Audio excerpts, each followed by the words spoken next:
Hello, hello, hello, hello. It is me again, back with another stream. Another wonderful, awesome day to be streaming yet again. Wow. I can't believe it is another stream on yet another day. Unfortunately, my worst dream came true today. I couldn't think of a funny stream title. I know. Tragic, if anything. All I could think of was more divine interventions talking and the nightmare continues, and that was about as far as I got. I was thinking, oh gosh, I've got plenty of time to think of a new stream name, and I didn't. I did not have enough time. In fact, I had so little time that I made a tweet about it saying I can't think of anything funny right before stream started. And as I'm booting up the game and everything, what kind of nightmare is this? Hello, welcome, Sister Brown. Today is Chaos Zero Nightmares, so it's going to be a little bit of a nightmare. In fact, actually, maybe that is the joke. My worst nightmare came to fruition as I couldn't think of a good stream name. Hello, Helios. Welcome. I'm just booting up the game right now. Yeah, my worst nightmare came true. I can't think of a good stream name for today. In fact, I couldn't think of, anything funny. I usually always go for a pun for the stream names and usually tie it in with the game, but today I couldn't think of anything good. So instead, my nightmare is happening, which is playing this without any kind of funny gag. I pulled Magna today. Well. Have you tried her with 9? Oh my gosh, they are so much fun to play together. And let's get some audio on Cesian as well. Here we go, and then we can pause. Oh well, I'll swap over and then we can pause the music, I think. Oh wait, no, I need to capture the game. Oh my gosh, so many things to do. I'm just not prepared whatsoever. Let's see.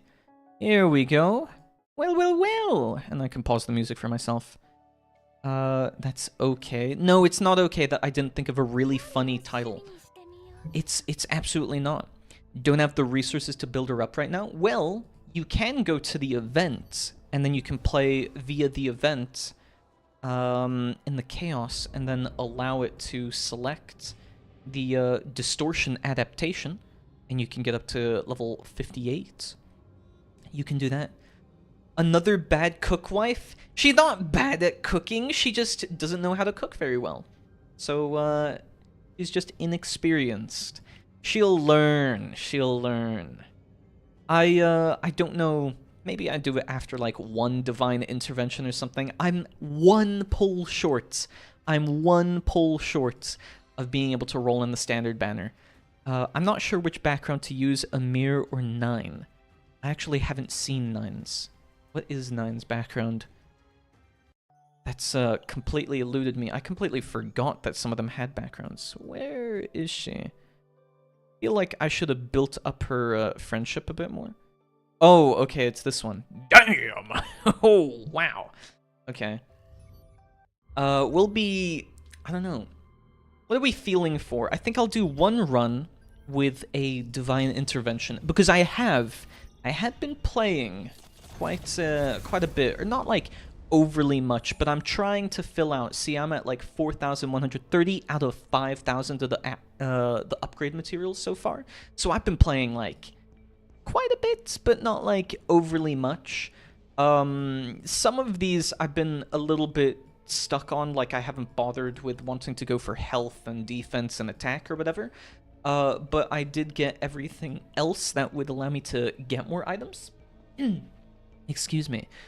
Oh, Talking the Banner is up now in Nikkei, but I don't even feel any need to read the collab story, to be honest. I saw one episode of Lycoris and it's okay. I need to watch more before I give it a rating, though.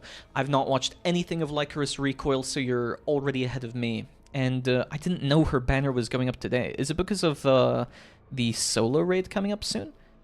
Oh, yeah, okay, there she is. And then they've got the pass for her as well. I'm not sure. We'll see if I even bothered to watch Lycoris Recoil. It never really caught my interest, so I'd never bothered as a result of that. But yeah, we'll see. I haven't bothered reading the event whatsoever. It's just background stuff to me. Speaking of reading stuff, I've also not read Nine's story in Chaos Zero Nightmare. So I know that you get some rewards for doing it, and I've just not. Lycanroc Recoil is an okay watch. Okay. I mean, fair enough. I mean, it's doing a collab right now with Nikke, but I don't know. It's not really my thing, so I never bothered with it as a result of that. As for what I want to do this time, for Thirst Trap anime, it actually has some semblance of a story, and it's not bad. I never really saw it as a Thirst Trap anime, I've got to be honest. I always thought it was just like, there. You know, it's just there. So like a 6 out of 10, okay, like slightly above average then. I don't know, I've not seen any of it, so it's still nothing to me.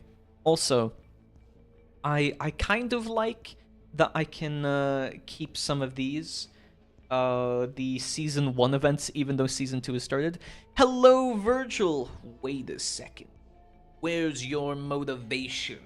True, and welcome, welcome. Today we're playing a bit of Chaos Zero Nightmare. I'm just talking about, like, various topics while I play this game at the same time, because at least, you know, I might have, like, one brain cell, but at least I can talk at the same time as I play this. The question is, do I want to do this one? I think maybe I swap out Rei.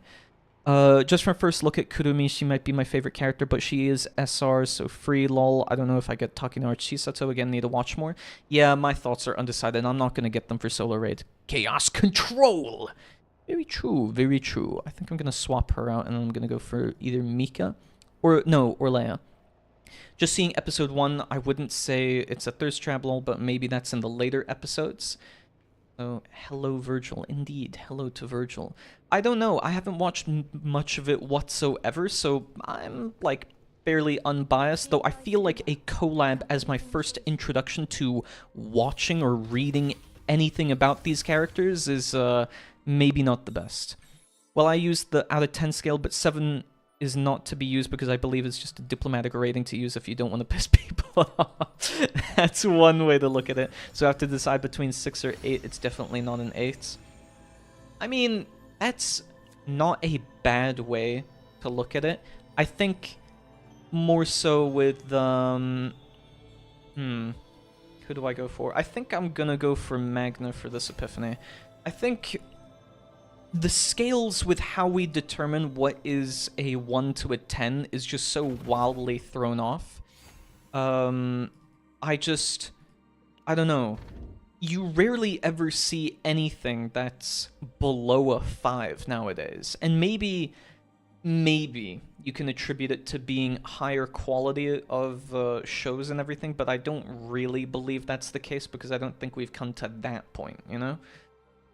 Also, I think going here, then up here would be best, and then going down. Yeah, Kirkin is a very good-looking god. Well, yeah, I don't use 10 because perfection doesn't exist. I think, to me, a 10 is not so much being perfection as it is I must recommend it. So whenever I put something at a 9, I think it's incredibly competent, I think it's really good, and I can say without a shadow of a doubt that it is well produced. However, when I rate something a 10, at least personally, I would only ever consider it a 10 if I think that it's worth watching or it's a must-watch. Not because it's like a masterpiece, because everything is going to have some semblance of flaws, or things are going to some extent, not be as good as someone was expecting. But I think if you rate something a 10, it implies that you want people to view it or you want people to consume that form of media, and therefore I will bump up something from a 9 to a 10 just to argue for that point.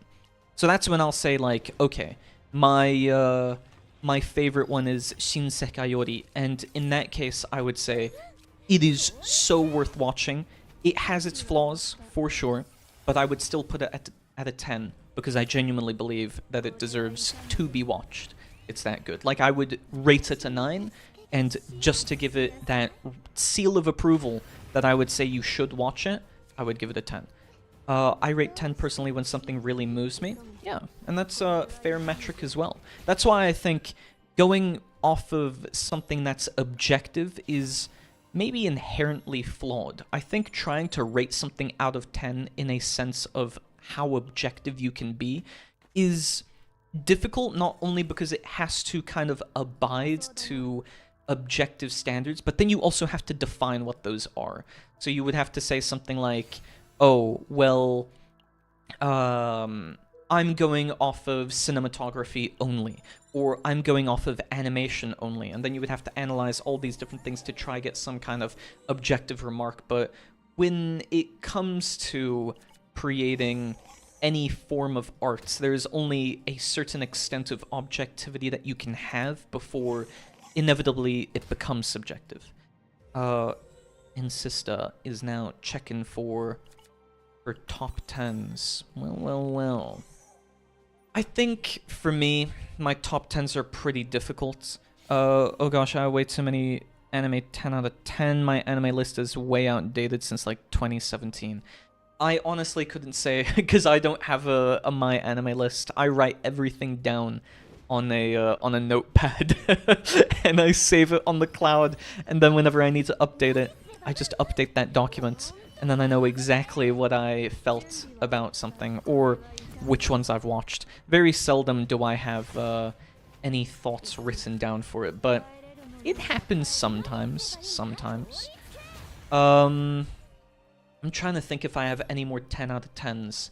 I would say Shin Sekai Yori is really, really good. I would maybe argue Hunter x Hunter as well. Like, it is such an amazing work, and I would say it gains its 10 out of 10 status to me, not only because it's really good, but because it carries so much of what defines modern shonen, and it defines a lot of, like, really, really cool concepts that are seldom explored in, I think, modern anime. So I would say for that reason, it's a 10 out of 10. I remember putting Future Diary as a 10. That's the only one I saw and edited immediately recently. I mean, I don't think Future Diary is bad. I think Future Diary has its flaws. I just don't know if I would consider them as big as some other ones. So I would actually rate Future Diary maybe higher than what I initially thought. Can I send a picture link in chat to my 3x3? Yeah, feel free to. We can as a group, all of us together, judge you, if that helps. Smiles. ib.co. Okay, let's see. 3x3. Oh gosh. Based off of screenshots alone, I only know the top right. And is the middle right, that one is that blue ocean one, blue ocean free, whatever. It's the one with swimming. Top right is Princess Mononoke. Top left I don't recognize. Top middle, Blue Dreaming, that's it. Grand Blue Dreaming, yeah. The middle top one I don't recognize. Left one, Surune. Okay, top left is Surune. And yeah, the rest I just don't know. Is the bottom middle one the assassin that becomes a guild master or runs a guild and then opens up a shop? I don't know, there's like 10 different manga that do something like that, so maybe maybe I'm just assuming, but that's the impression I get off of that one. But I also put the Shin Yaranaika as a 10. Definitely deserved. It's a masterpiece. I don't know which one that is, but let me Google it right now. Shin Yaranaika. Okay. Oh, this one. Yeah, true. It's the meme one. Yeah. I know. No, it's a guy who dies and gets reincarnated as a kid, but proceeds to build an isekai laundromat. What? Okay. I don't know. I thought that was the assassin one turned guildmaster. That's so curious. Oh, hello Kaya in YouTube chat. Sorry, I didn't notice this until now. That's my bad. There's no timestamps. I can put you on timeout if I click on your message, but that's not what I want to do. I just wanted to show timestamps. Whoops. Yeah, she's been relegated to YouTube chat because her internet is acting up so poorly again that she can't load anything else. Center is my favorite of all time still. I recognize this one. It's, oh gosh, I think I've seen some GIFs of it. I don't know, it's been ages since I've ever browsed through the, slice of life section, if I'm being honest. Maybe too long, or just enough. I'm not sure. Barakamon. Oh, okay. Yeah, I can't say that. I'm well aware of a lot of these. But, at least, and for sure, it's... I don't know, I feel like with modern anime, some of them feel less memorable. Maybe I'm just biased to my boomer ways, but it certainly feels so. Kaya says, yeah, banished to YouTube. Well, well, well. Banished to YouTube you are. Sucks to suck, I think. That's the impression I get. I don't know, I recently... Oh, and I was talking about this a little bit yesterday, but I figure that now, since I'm actually doing a bit of a Zatsu stream, that I can talk about it more properly. They aren't all slice of life. Yeah, for sure. I know it's not only slice of life. You said it was your favorite genre, but not that they were all slice of life. I just assumed that it was slice of life. Like Middle Left, for example, is that Sangatsu no Lion. And Kaya, Brown is saying to you, how was your shower today? You did shower, right? Smiles. Helios says, which does get heavy. Okay. I mean, again, my backlog is immense.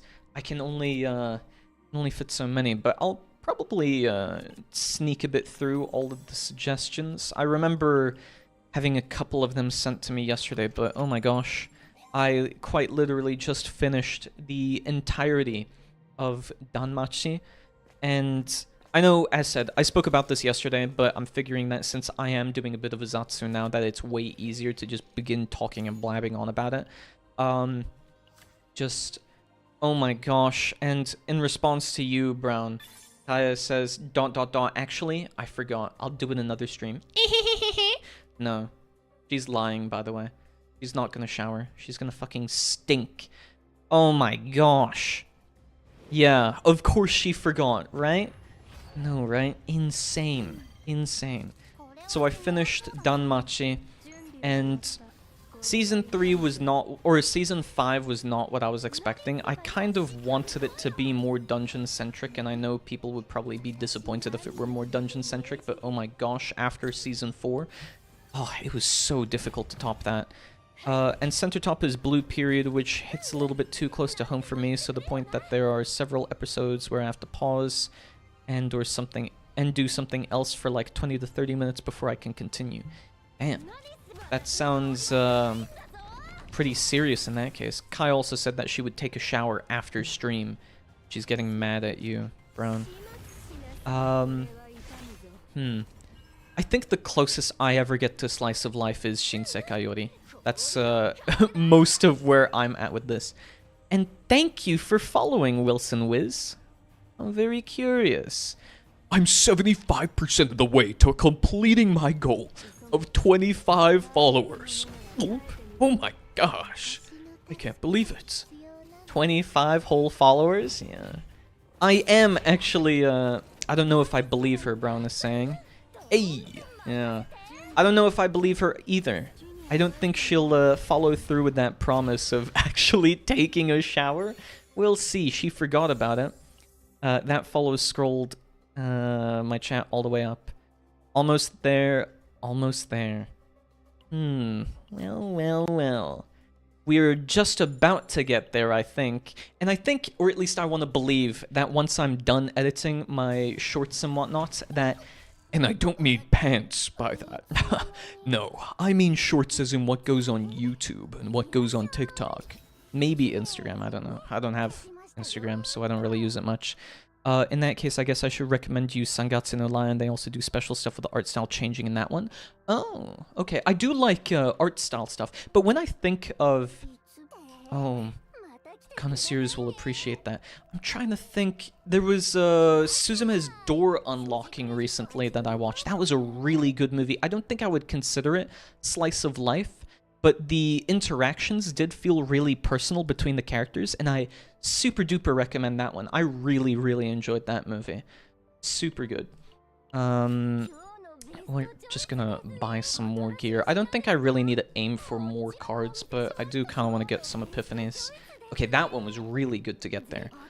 And, yeah, we can... No, Hardigolds. Oh, gosh. We'll take second method. But, yeah. I'm thinking that with, oh, gosh. Am I going to go into one of these other rants about, me and my experience editing? I don't know. Probably will. I spent, like, an hour and a half editing today. And I only just realized, oh my goodness, it is like a lot of content to go through. I was thinking to myself, do people not like watch their own VODs back on 2x speed? Because there's no way I'm going to be able to get through that sheer volume of VOD content to be done within time. Also, hello Solstix, how are you doing? Welcome back, playing a bit of Chaos Zero Nightmare today, and just mostly talking, since I can pull off both of those things at the same time. Yeah, pretty awesome. Is that 9 good? 9 is crazy good, actually.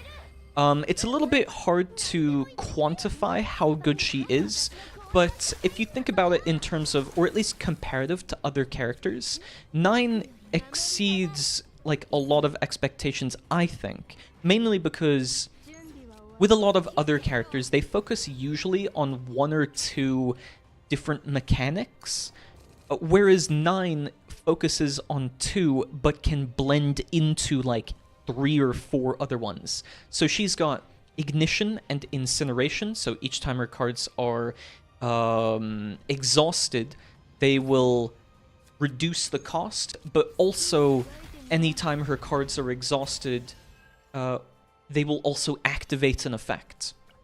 So she's got 2 of these, and it works really well with some of the other ones. When I say art style changes, I don't mean it as in it changes at some point and stays that way. They do the changes based on how the MC feels, based on where he is and who he's with. It's a nice touch. So a bit like Devilman Crybaby, because Devilman Crybaby, I think, is more artistic in terms of how it changes art styles to fit the current scene or the current mood. That one, I feel like, is so interpretive. Also, Kaya asking, what's my favorite food?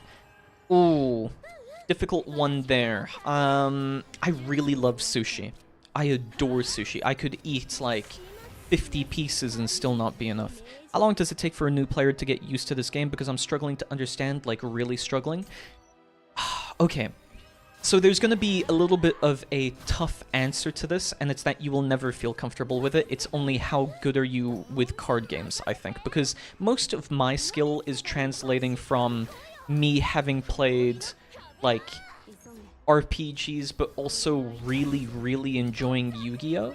Though I don't enjoy Yu-Gi-Oh! Nearly as much now, mostly because of the meta, though I still would play Genesis if they ever add it to Master Duel. I don't like playing in person, so Master Duel. I already answered you, Kaya. I'm not ignoring you. I said sushi. Maybe you didn't hear, or maybe your internet's bad. But in terms of, like, how many hours, I don't know. I would say, because it's a gacha system, but also because of RPG systems, it kind of depends on how you feel with RPGs as well, because you could argue, and what I like to say is, I think if you get to the point where you can play this like an RPG as well with your kits and with upgrading your characters and what sets to use and all of that, you could say, okay, well, you're carried by however many RPG-like mechanics that you bring in. Helios says, it took me a few days. At some point, you don't change characters much anymore, and as long as you pay attention, you kind of understand what your characters and their cards are trying to do. That's when I started going manual. I just full autoed everything before that. Oh, delay, Kaya says. Fair enough. And yeah, sort of. I would say I played everything from the manual, or from manual in the beginning, mostly because I was really acquainted with Slay the Spire. I think if you're starting from nothing and this is your first ever roguelike deck builder, you might find it pretty challenging at first, because I can see that there are a lot of different mechanics that kind of intertwine, and especially if they're taking this more, what I want to call a Yu-Gi-Oh style format, where you essentially play like 25 different cards that all combo into 7 different cards, because at least with this new season they're kind of taking that route.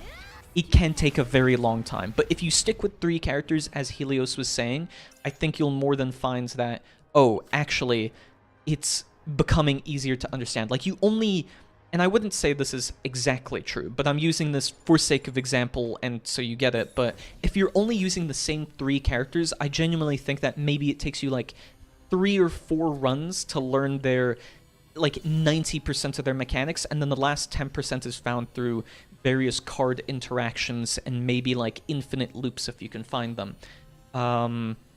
So that, I feel, is more or less the case. I got the same team as you're using, but instead of the last character, I got Ray there. Yeah, I'm only using Orlea right now because this works with Kirkin's Blessing. So Kirkin's Blessing, via this Fate, is whenever a 2-cost or higher card is used, gain 2 AP and draw 1 card. I think technically this puts me on Codex level 14 or 15, something like that. So that's the only reason I'm using Orlea. I was using either Mika or I was using Ray before as well. So I actually run the exact same thing. It's mostly because I really like Magna's kit. She's just so much fun to play. I love the whole counter-attack strategy. So that's what I usually roll with. Or I play Mika just because I want to try build a deck that has more card draw.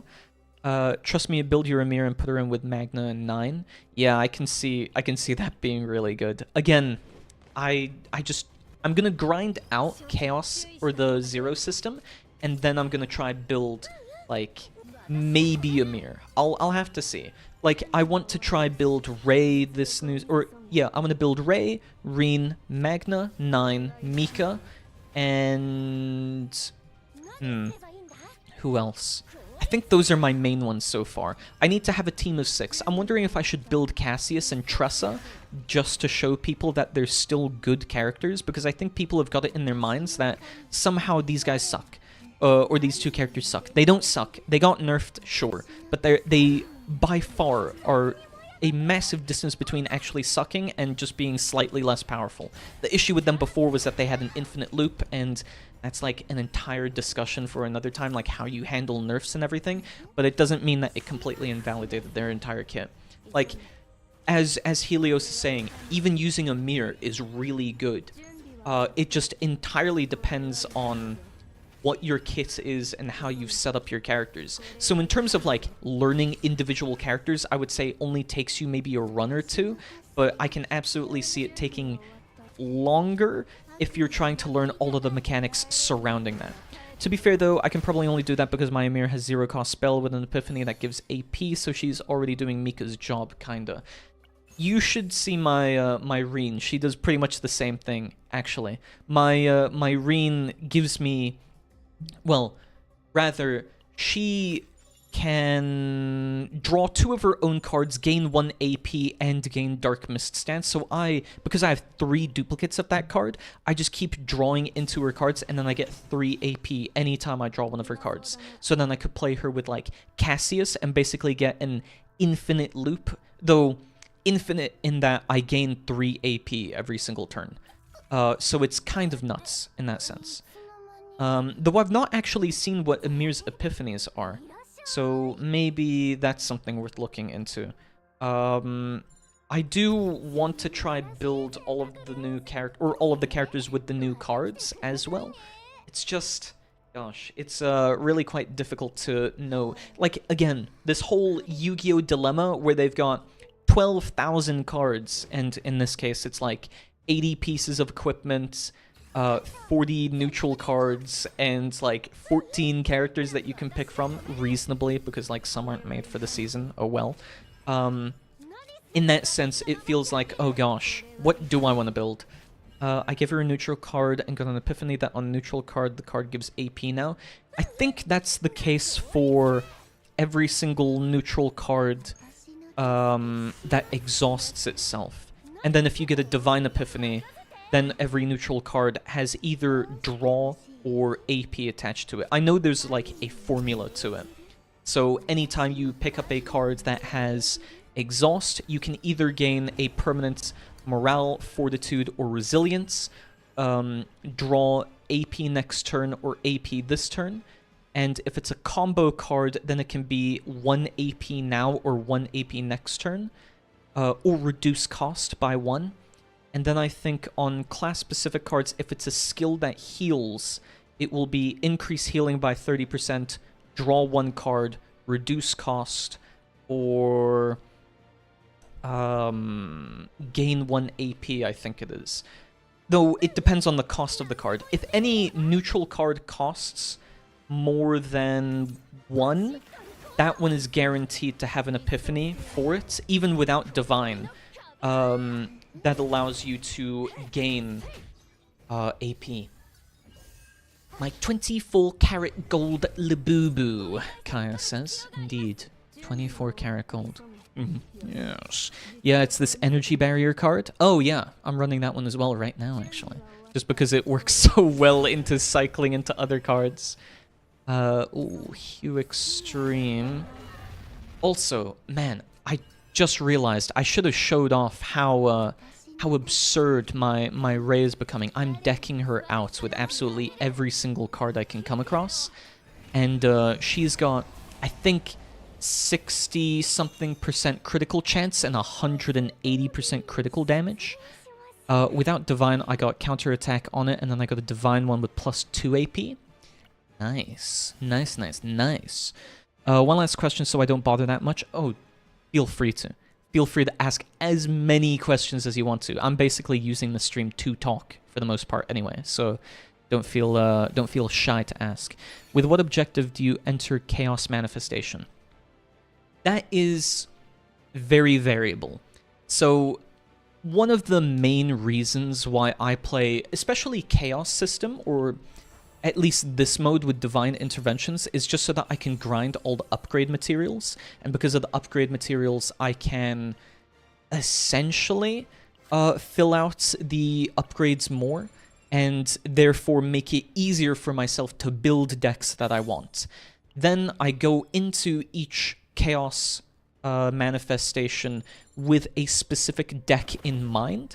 I will always go in for one particular character, mainly because if I go in and think to myself, oh, I'll just swap to this new character or swap to the other character once I feel like I'm getting closer to the final deck I want to have, I just know I'm going to regret it, because then you end up not getting enough duplicates, then you end up not removing enough cards, and yeah, unfortunately, you end up in this case where, like, you get a really, really good deck, and you just haven't removed any of the basic cards, so it just kind of screws you over, and that, I know, it sucks, but, like, I think the chances for building a good deck, if you plan going in building a deck for a specific character, is way higher than if you try and adapt on the fly.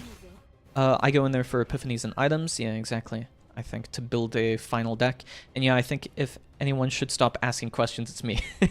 No, feel free to. As said, I'm more than happy to answer as many questions as you guys have about this. Again, I'm not shilling the game, but I love the game, so therefore I will talk as much as humanly possible about the game. Like, again, I could, and I have, spoken about how this game feels like it's drawing similarities or comparisons between Yu-Gi-Oh! And its new arena card system for conditionals, as opposed to... Oh, actually, do I take Retain here? I feel like they must have buffed this. I don't think I've ever gotten this epiphany, or maybe I'm just really unlucky. Jeez.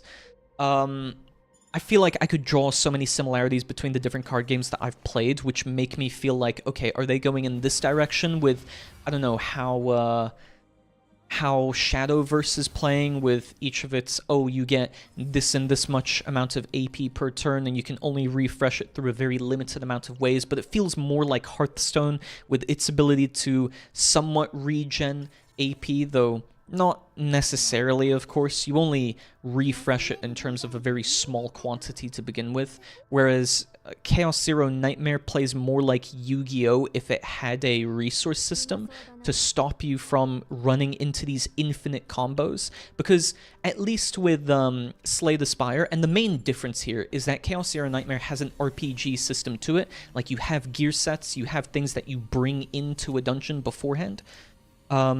That's what makes it a little bit more Yu-Gi-Oh-ish, because I can rely on those like standard baselines, aka what my gear set does, to determine how I want to play.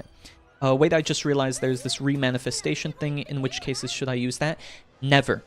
No, jokes aside, you only ever use that if you know that you are one card away from greatness. And I 100% mean that, because during the live stream, they said there is no other way to get flashes of potential, which is the reroll in this case. There's no other way to get them besides from the 3 instances we'll be getting in this event, and they will only be adding them, new ways to get them, after Season 2, or at least during the pre-season of Season 3 and post-season of Season 2.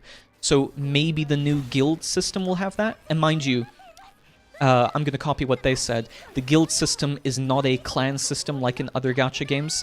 It's a quest system that they'll be adding after Season 2, where you'll go into certain epiphanies to complete quests, is how they described it. So maybe via that, you'll be getting more of those. But if you really, really have to, use like 1 or 2 to get the exact deck you want. Otherwise, I would say don't. Just try to avoid using it, because it is otherwise like impossible to get a hold of. And honestly, I'm holding onto it only because I know if I get a Divine Epiphany that I really want, but I don't get it on the Epiphany that I want, then I would maybe consider using it, because it's really difficult to get like a, I think it's 10% or 15% to get a Divine Epiphany on an Epiphany. So that's already really difficult to do, in which case I would say maybe. But yeah, try to avoid it and only use it for completing a deck, never for building a deck. I love when I'm doing the minigame in Nikke and the game crashes, as it loves to do a lot. The minigame is fairly easy though in Nikke, I feel. I don't feel like it's much of a rhythm game. I'm really anticipating the hard mode for it, because it feels like, I don't know, when I played it, I kind of expected more like Rhythm Heaven, but instead I ended up getting, I don't know, just something more simple than that. Also, sorry, I think my headphones are making a static noise from the left side. Give me a second, I'm gonna replug my amp.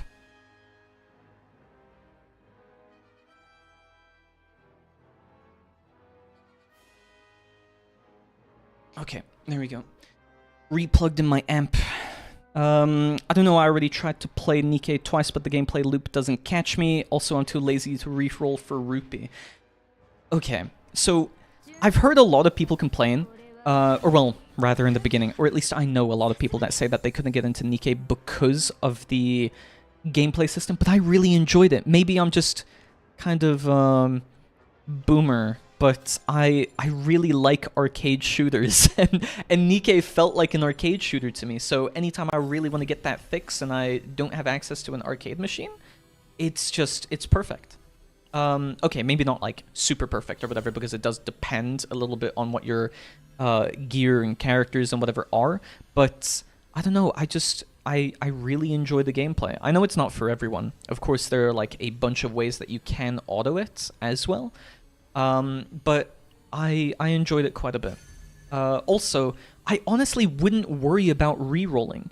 There's a system in Nikke for choosing like 5 characters of each manufacturer, so there are like 3 categories of where the Nikkes come from, so to speak, and you can determine 5 from each category that you want to be able to roll for, and you eventually get like a lot of rolls. Like, it is more like a guarantee that you will get the character that you want, because you get so many rolls. The arcade gameplay is fun, but I also mainly want to draw for cute girls and read the depressing story. Also, yeah, getting other characters is very easy compared to other gachas, yeah.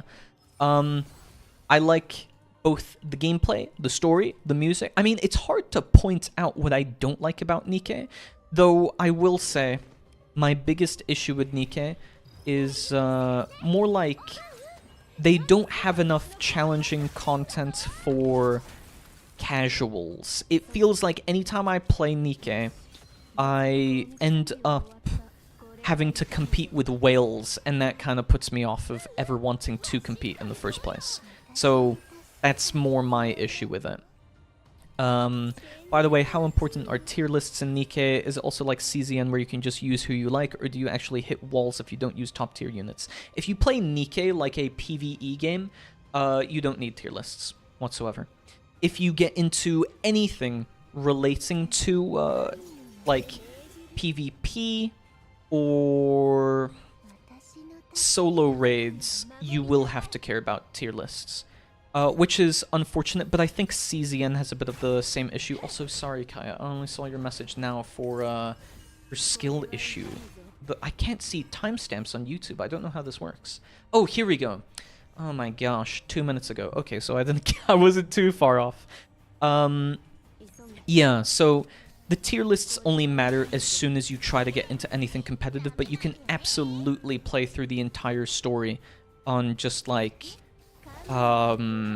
regular or non-specific units. Like, you could just use the worst units and eventually get through the story. In fact, they added a story mode so that you don't even have to use any units that you require, so to speak, as a part of the tier list in order to complete. So you can just read the whole story now, which is great, I think.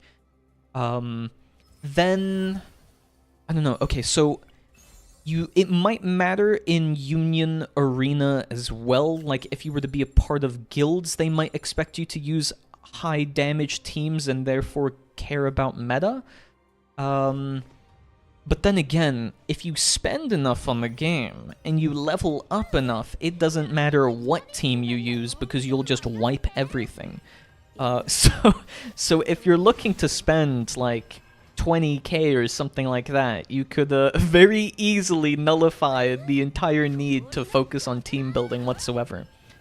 Okay, hard mode in the minigame is out and it's slightly harder. You don't have that line at the bottom to help with rhythm. Oh, okay, so now it's just memorization. I mean, fair enough. That seems more like rhythm heaven. That's kind of what I was expecting. Yeah, so union raids, solo raids, and that's kind of it. There's no other reason to use tier list. Oh, and PvP, of course. PvP would require you to use tier lists as well, because some characters are like built for PvP and some of them just were not whatsoever. Like, did not matter to anything but PvP and vice versa. Like, I don't mind using some meta units since I do like some of them. For example, what I built around... Okay, of them, for example, what I built was a team around Rupee, who's quite low now. Honestly, when is Rupee getting her treasure? I really want Rupee to get a treasure because... No, don't be sorry, don't be sorry. I just got confused. When is she getting her treasure? I want her to get her treasure so that she can build, like... because she used to be really useful for stacking iron buffs, and then there was just no need to do that eventually. What if I built a team? Oh, okay. Yeah, so if you tried building a team around Rupee, I think it wouldn't really matter in the beginning, as said. Like, maybe until you begin trying to push above your bar or above your level, will it ever begin to matter, like, what team you're trying to run? In which case, yeah, kind of, but you can also just wait, and eventually you'll get to that point where, like, oh, okay, now I can play with Rupee on my team, and that's perfectly fine. But, if you're just playing for fun, doesn't matter. You can absolutely just build a team around Rupee and have at it. Don't need to do anything else, nor is it, like, required to do anything else. I think, at least for... Again, she really should have a treasure, but Rupee now doesn't really do much, which is unfortunate, because she used to be good for buffing iron units, and that meant that you would run her in teams which had to build up a lot of stacks, but they don't really follow that anymore. So I think they tried at first to make each of the elements do their own unique thing, but then they had like maybe 50 Nikkes at the time, and now they have a couple hundred, and because they have a couple hundred, everyone can do everything. Like, there is always going to be some character and some element that will do something slightly similar, either better or worse than another character, but will also do something else. I guess I'll try the game again after I finish the new battle missions, because I locked it in CZN. I would say give it a try, but if anything, give the story a go, because I would say Nikke is so good with its story. It's one of the very few games, or one of the very few gachas that I actually care about for its story. Plus, the music. The music is insanely good. I absolutely adore the music. And for that reason, I'm in. Another player converted. Exactly. I don't know if it's a good thing we're converting people to playing more gachas. It's like, hey, do you enjoy gambling more? How about this? And then introduce them to yet another gambling game. So, I don't know. We'll have to see on that. Maybe if you give it a try, Helios, you can let us know if it was worth your time or not. But I would say Nikke, at least to me, is very much worth it for both the story, for the music, and basically everything like that. Let me say it like this. I played Princess Connect for years and stopped recently. Were you playing on global? So I need something to fill the void. I guess you were playing JP then, because didn't global shut down a while ago, or am I thinking of another gacha game? And yeah, filling the void after having lost one gacha game already. A tragic tale, but I know it too well. Dragalia Lost. Oh gosh, I love that game so much. Or loved, rather, because it doesn't exist now. I played on global until it shut down, was in top 10. And then I played on JP. Oh my gosh. Top 10? I'm speaking to a top 10 Princess Connect player. Gosh. Damn. My perception has changed. That sounds like a feat. How many people were even playing Princess Connect? Top 10 clan battle. Oh my gosh. But like for side games, aren't people who play in any of these like clan battles and union raids and all of that, I feel like they're always so much more intense than other gacha games than I'm used to. Whenever I look at Grand Blue Fantasy, and this was one of the main reasons why I just had to give up on it, it was so much grinding, and it was so intense. Like, having to go into some of these clans, they required you to basically play it as your job. Oh yeah, it was kind of intense? Yeah, kind of is maybe an understatement. I thought it was super intense when I heard about what Grand Blue players have to go through. I mean, I was kicked through from like 1 or 2 because eventually I became too busy, and they were like, oh yeah, sorry, you can't be a part of our union because you're not playing it enough. And I'm like, I'm not playing it enough? I'm doing like 8 hits at least. And they're like, yeah, well, no, you can't. Like, you have to be more active. And I'm like, jeez. It was a lot. And on top of that, they wanted me to grind to become stronger, like, constantly. So it was always just a never-ending chase to try and become stronger and to try and progress while also helping out. I don't know. It was kind of nuts, all in all. So I would say if I didn't log in for a day, I'd have people in my DMs. Yeah, exactly. That's what I had to go through as well with Grand Blue Fantasy, and I just had to stop. It felt like I was working a job at that point, and I was thinking, oh gosh, I don't think I can do another day of this. So I just at that point decided enough's enough, and then I made my own. Discord was a hard requirement.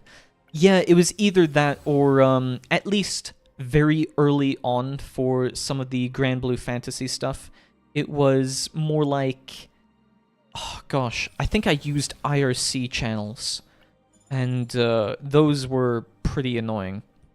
Thing is, I enjoyed Clan Battle a lot, so I didn't mind. I mean, so long as you enjoy it, right? I just think grinding like the same boss over as a part of competition doesn't really feel like competition, or at least it doesn't feel like I'm heavily engaged at that point. Excuse me. I'm like half yawning at the same time for some reason because I've been talking so much. So I couldn't really get into Grand Blue Fantasies like clan battles and everything like that, but it wasn't grinding. Okay, now I'm curious. What was like the main loop of Princess Connect? Because at least in Grand Blue Fantasy, the expectation was, okay, you've beaten this boss. Yeah, I want you to beat him 200 more times so that you can get all of his drops, and so you can build an optimal grid. And then once you've built an optimal grid, you can now fight this even harder boss, and then you have to grind that boss another 200 times in order to get that optimal grid, and then you eventually level up to the next optimal grid, and so on and so forth. So that one was just like repeatedly beating boss after boss after boss after boss, and just never stopping. You would never stop the grind. And I think I didn't get very far. At least not in comparison to some people. Some people spend like thousands of hours building up their grids, but mine, it was, I think I only did the original Omega bosses, and I only did Leviathans, so the water grid, and I only did Colossus, so the fire grid. So water and fire, I completely maxed out for the Colossi, or for the Omega bosses, but for the rest of them, I couldn't do it. It was way too much. On heal or recover, inflict fixed damage to a random enemy. Oh my gosh. Extra fixed damage every single turn. I just autoed dailies every day, like 5 minutes tops. They'd raise the level cap by 3 levels every month, and I had to be at max level when clan battle started. Main work was only the 5 days of clan battle. Oh, okay.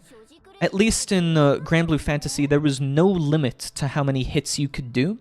So what would happen is they would expect you to always be doing hits. And because you were always doing hits, you would basically rack up infinite amounts of damage.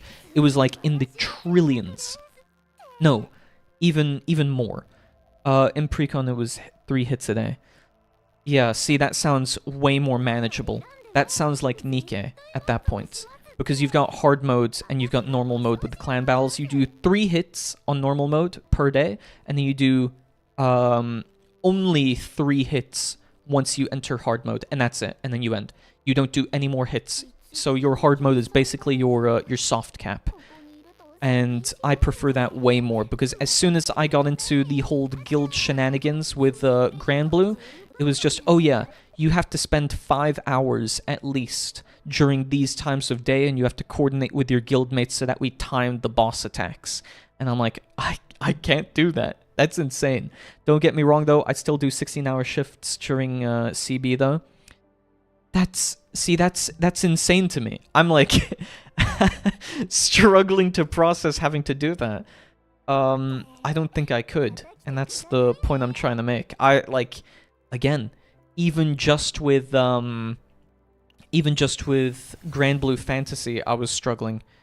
So okay, we'll do this one. Oh my gosh, just making every one of my cards cost 2. If coordinating hits was a thing in Grand Blue, yeah, you were, I think in some bosses, especially when it came to like more endgame content and raids, you'd probably understand I was... Okay, yeah, you were a coordinator. I can see why people were DMing you then if you were offline for a day, because being a coordinator for some of these guilds, I can only imagine, like, one of them had a spreadsheet for everyone in the guild, and he was like, can you please take screenshots of it so I can document what your grid looks like? And he would have a full Excel file, and I was like, oh my gosh, I feel like I'm clocking into work of when I'm doing hits. I'm having to explain what my grid is, and I have to give all notes for what my characters are built like. It was another level of having to basically coordinate and try to figure out what I was meant to do at that point. So, gosh, yeah, I can only imagine. Also, I feel like Kirkin is probably one of the easiest divine interventions. I'm not sure if it's just me, but I feel like the divine interventions are super duper easy. They're fairly straightforward, and I feel like maybe they're not the... They say they're meant to be roguelike, but I feel like I would rather play this than most of the other divine interventions, or the chaos manifestations that are otherwise available to me. So, I'm not sure. It just seems that way, at least to me. But yeah, that's nuts. To be a coordinator, how big are the guilds in Princess Connect in that case? Is it like Meaning I didn't do hits. I assigned accounts to pilots and told them which boss to hit with what team. Had like 8+ people hitting a boss at the same time to crit fish, and those timelines used for hitting also had chances to wipe 30 people per guild. Goodness gracious. That's, yeah, that's a second job at that point. I'm pretty sure anyway. Wow. I didn't know Princess Connect got, like, equal... I think it must be a Cygames thing. It must be Cygames that love to make all of their union stuff really intense, because even when I got into Uma Musume, the monthly cups requiring me to, like, build a specific Uma, 3 of them, and then just try my best to compete was really quite difficult, I think, as well. It was just a lot. It was only like that 5 days out of the month, though. Yeah, but it's still once a month, right? So Nikkei is kind of the same in the sense. 100% shield. Okay. But I could also do when shield is gained 3 times through cards. Let's swap it out. Wait, no. Yeah, let's swap it out. I'm not going to keep this build anyway because I can't. Yeah, Uma was too much. It was like 4 hours plus a day. Exactly. I mean, on top of that, it was... oh, you have to build this horse, you then have to anticipate what other people are building, then if it's during the day, you have to mad grind out, like, getting the perfect build to counter people on the second day. And only then would you really stand a chance. In pre-con, I was literally done in 5 minutes, 25 days out of the month. Ah. Okay, that sounds way more manageable, at least. No, Uma Musume took way too much of my time. And I felt like it was becoming a problem because I think I was beginning to spend like 8 hours just grinding and grinding and grinding and just keeping it on and playing it in the background of whatever I was doing, whenever I could. So I think I eventually had to cut myself off from doing that. Think, okay, is it really worth doing this every single day for like 4 to 8 hours? No, probably not. Just to grind for some cup. That's only gonna net me like half a roll.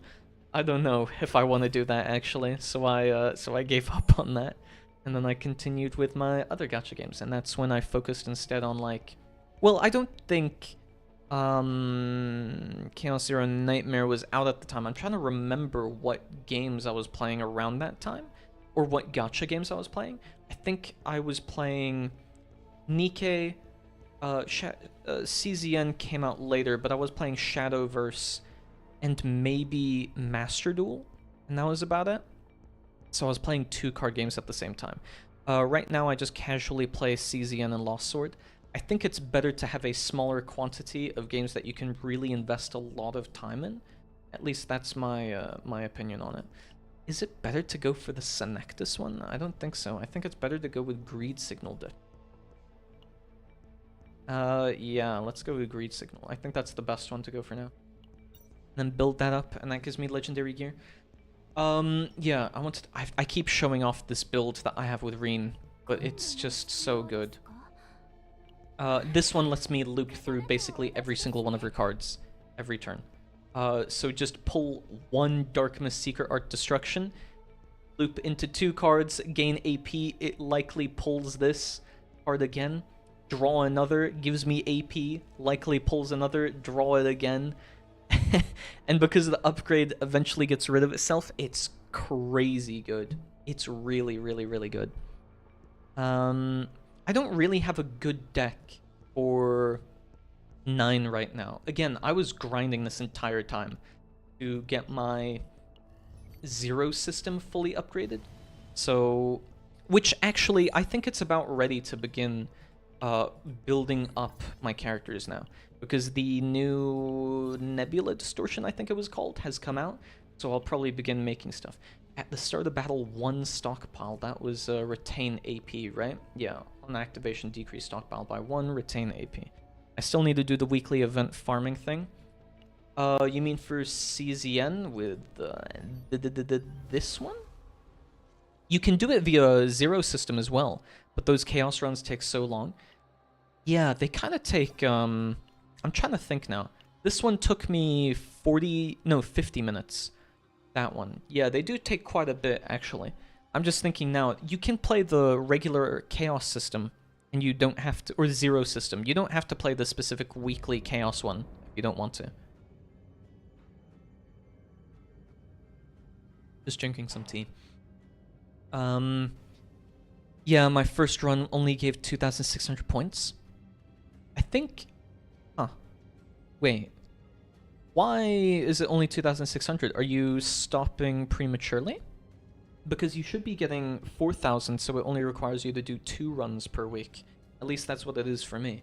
I get 4,000 per run because I go all the way to the bottom. I kind of want more elite zone. Oh my gosh, perfect. Also, wait. What monsters do I have here? Oh, I don't have the guy with the shield or the divine judgment or whatever it's called, so that I could get morale as a monster card. Either way, this one seems pretty good. It's 110, but I don't mind. I'm gonna swap out Orlea. I think I'll use Ray, maybe? I don't know, maybe it was a little because the lowest difficulty. I remember just I started this account a week ago. Oh, okay. Maybe it's because of the difficulty. I actually don't remember. I think you need to go all the way down to the interior and beat the boss, and that at least counts towards 4,000 for me. But maybe it's a codex difficulty as well that determines how many points you get. I think I'm going to build Ray so that I can have a good synergy between 9 and Ray. I did beat the interior boss. Oh. Yeah, then it sounds like it's codex level. I guess I never really noticed because I was already like doing codex level 7 to 10 by the time the first season came out because I was playing so much of the game. So I'm not sure. Is this convert? Yeah, it's convert. Or this one, yeah, converter heal, and then we'll do recycling, and then I can gain 1 AP. I mean, my main issue is that with some of the ego points, either you do or don't generate them fast enough, and if you generate them too fast, it's like, oh, when do I use this? So I just end up seasonal cards and equipment, and the Delang shop will always be 30% discount. Ooh. Okay, maybe we go for this one then. Let's see. Sorry, now I'm actually gonna think a little bit, which is unique for me. We'll do up, middle, down, pick this elite, go up, and hit middle again, I think? Yeah, we'll do something like that. And I think with this run, I'm gonna focus primarily on 9. Actually, let's get this for the... Oh wait, maybe I didn't have to do that. I wasted 2 ego points. Whatever. Yeah, it's okay. We can do that, and then we just attack with Hugh. I think I'm going to try build a kit for 9 this time, is what I think I said. And then I'm going to focus on getting a whole bunch of fighting spirit cards, and then I'm going to get extreme, and I'm hoping to get counterblade. And via counterblade, I can just trigger that every single turn. Not seen this event before. Select and remove 1 card. Yep, don't mind if I do. Don't mind if I do. Get rid of this one. I'm going to focus... Maybe I'll get rid of Fatal Strike as well. So my units are level 50. Should I still do level 3, which is level 50 as well, or go for level 4, which is recommended at 60?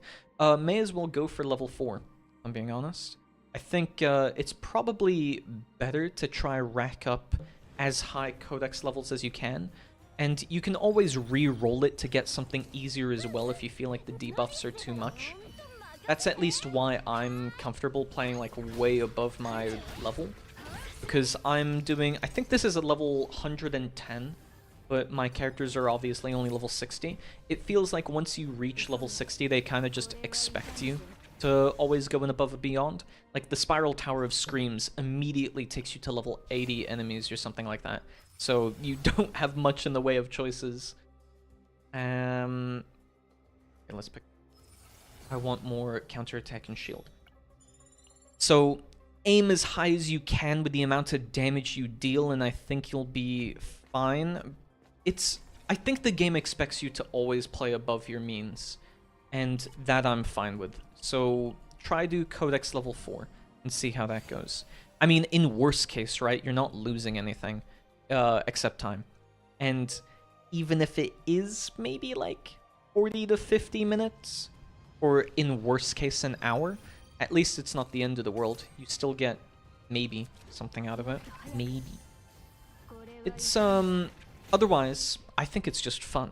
Like, even if my runs completely fall face flat on themselves, I still think it's kind of enjoyable, because I think I've become really cocky when I play this game. I'll do that tomorrow. Yeah, let me know how it goes. I'll be playing DMC4 tomorrow, though, in either case. Yeah, I think I've become awfully cocky, though, is like my main issue with this game. I've begun to just challenge the hardest difficulty possible, and I feel like I just can't lose. Like, I know that I can lose, but I don't feel like I can. So I just keep playing harder and harder difficulties. I'll need account level 50 to continue the story anyway. For now, I'll try Nikke again. Yeah, true. I think, at least once you get to level 50, everything feels like it really opens up, because then you can get level 60 characters and so on and so forth. Kaya asks, do you think you can see yourself quitting CZN if the story ends up being bad? No. I do not think I will quit it, even if the story is bad, because I really, really like the gameplay. I mean, most of my time spent playing this game is mostly because of the gameplay. Yeah, I just got to 40-41 today. Fair enough. I mean, that's fairly a decent pace, even if it will, as you said just now, take some time to get to level 50. It's still, like, it's not too slow. That's why I was saying you shouldn't really concern yourself with hitting 50 immediately, because you do need to build up enough resources, and you do need to do all of those simulation challenges in order to eventually get enough materials to use or play level 60 characters. But yeah, otherwise, I mostly play Chaos Zero Nightmare for the story, or for the gameplay. Oh gosh, I did not mean the story there. So it's not like integral to me that the story is good. It is nice when the story is good, but I don't think it will like make or break what I have if the story was mostly like X happens, then Y happens, then B, and then A, or whatever. I only care that the gameplay is like of a certain level of quality, and I feel like that's kind of what made it okay whenever I was really, really into Yu-Gi-Oh! And I know that's maybe ironic, but like, I don't really think there was much to Yu-Gi-Oh! Other than the sheer volume of possibilities that you could play with when it came to cards and archetypes, and I think just because of something like that, I ended up really enjoying it. Just how many card combinations I could come up with, and what I wanted to play, and how I wanted to play certain decks. I feel like Chaos Zero Nightmare shares that in a similar sense, that I can just theorycraft, oh, these cards are going to be so good, this card is going to be amazing, I can't wait to pull this item and this card at the same time, and that's kind of how I feel about it. And for that reason, I would just constantly lament, oh gosh, if I had picked that event decision instead, then I would have been able to have picked this Divine Epiphany or on this card and had this build by the end of it. So I'm not too concerned, though they are rewriting the story, and my hope is that because they're rewriting the story, that it will be way better. Also, I don't know how they're going to do the re-voice acting. Like, they are redoing the voice acting, I think. So that's probably going to take a while. They did say Q1 for 2026. So I guess we'll see what that ends up looking like. I'm kind of waiting on that announcement because I'm curious what the story was meant to be like. They did say that compared to its initial versions, because the story had been not retconned, they had rewritten parts of it. It was apparently darker before, and I kind of want to know if they're going to try go back to that dark direction again, or if they're going to try focus more on like shifting to kind of a harem protagonist, because people, or at least in the Korean servers, I think they were complaining that they felt the Protoss didn't feel central to the story.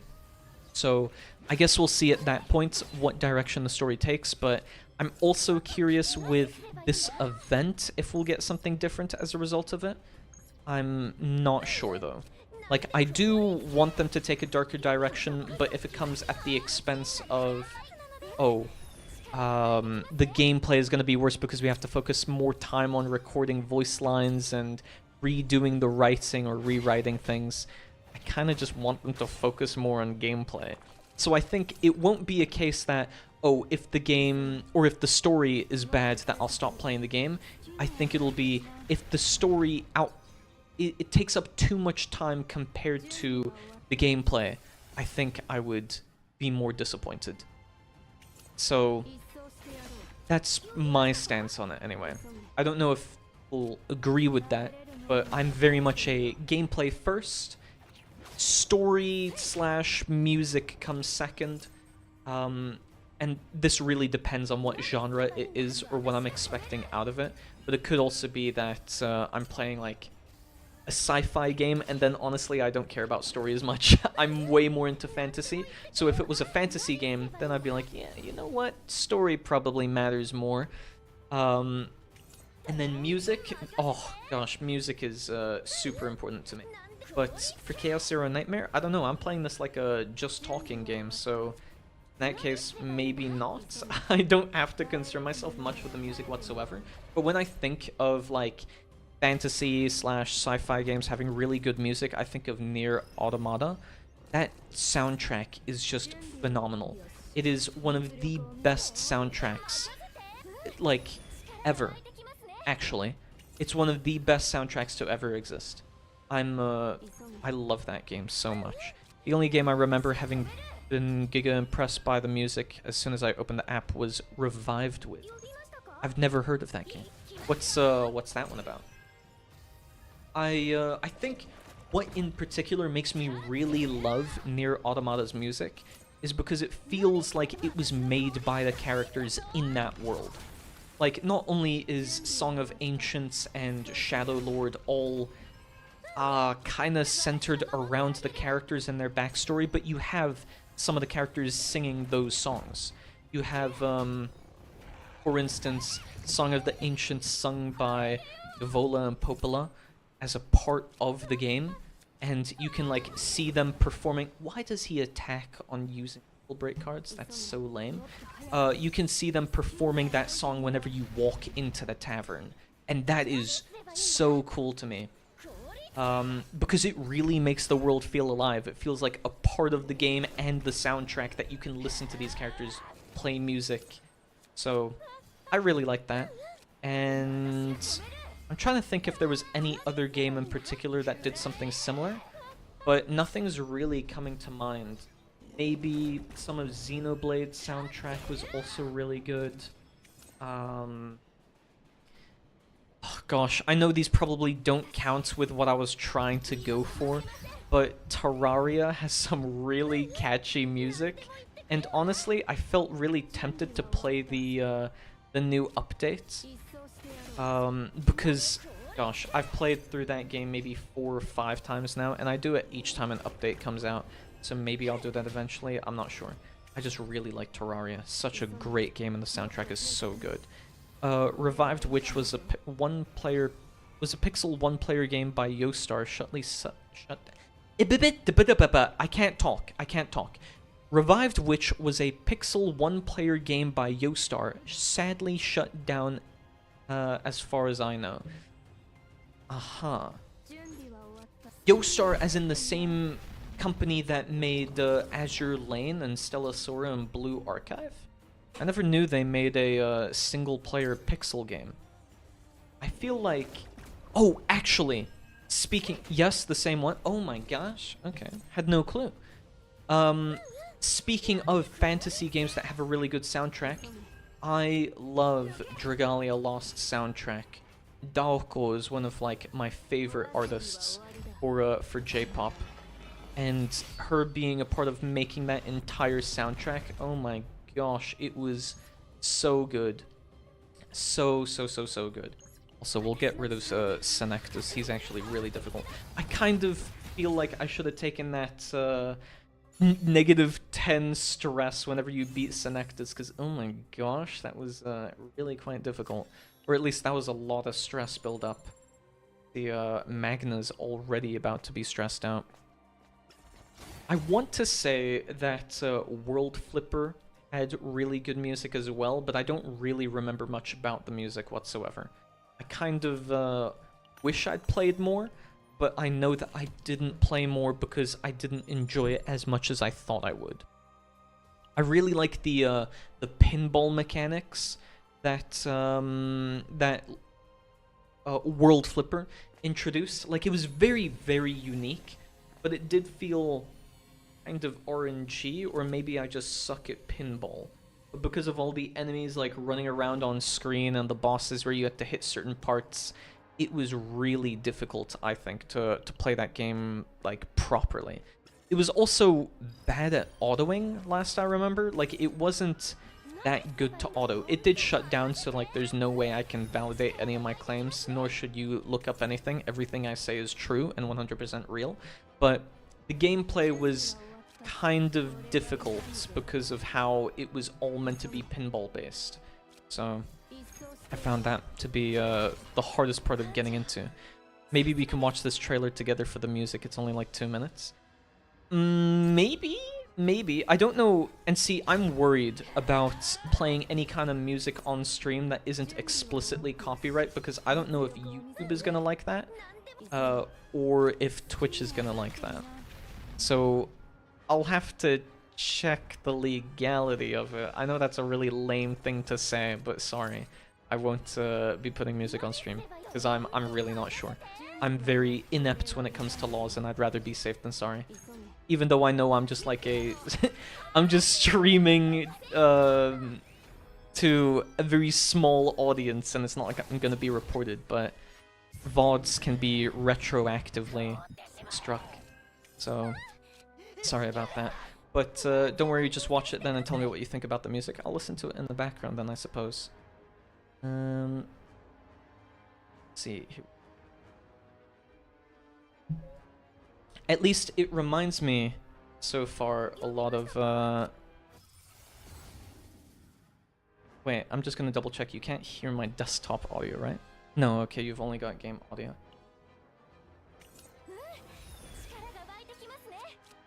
Illusional truth waiting for you to reveal. It feels like classic fantasy with the backing track with all the orchestral sounds and music. Actually, did they swap artists? How long ago was this made? 4 years ago? Really?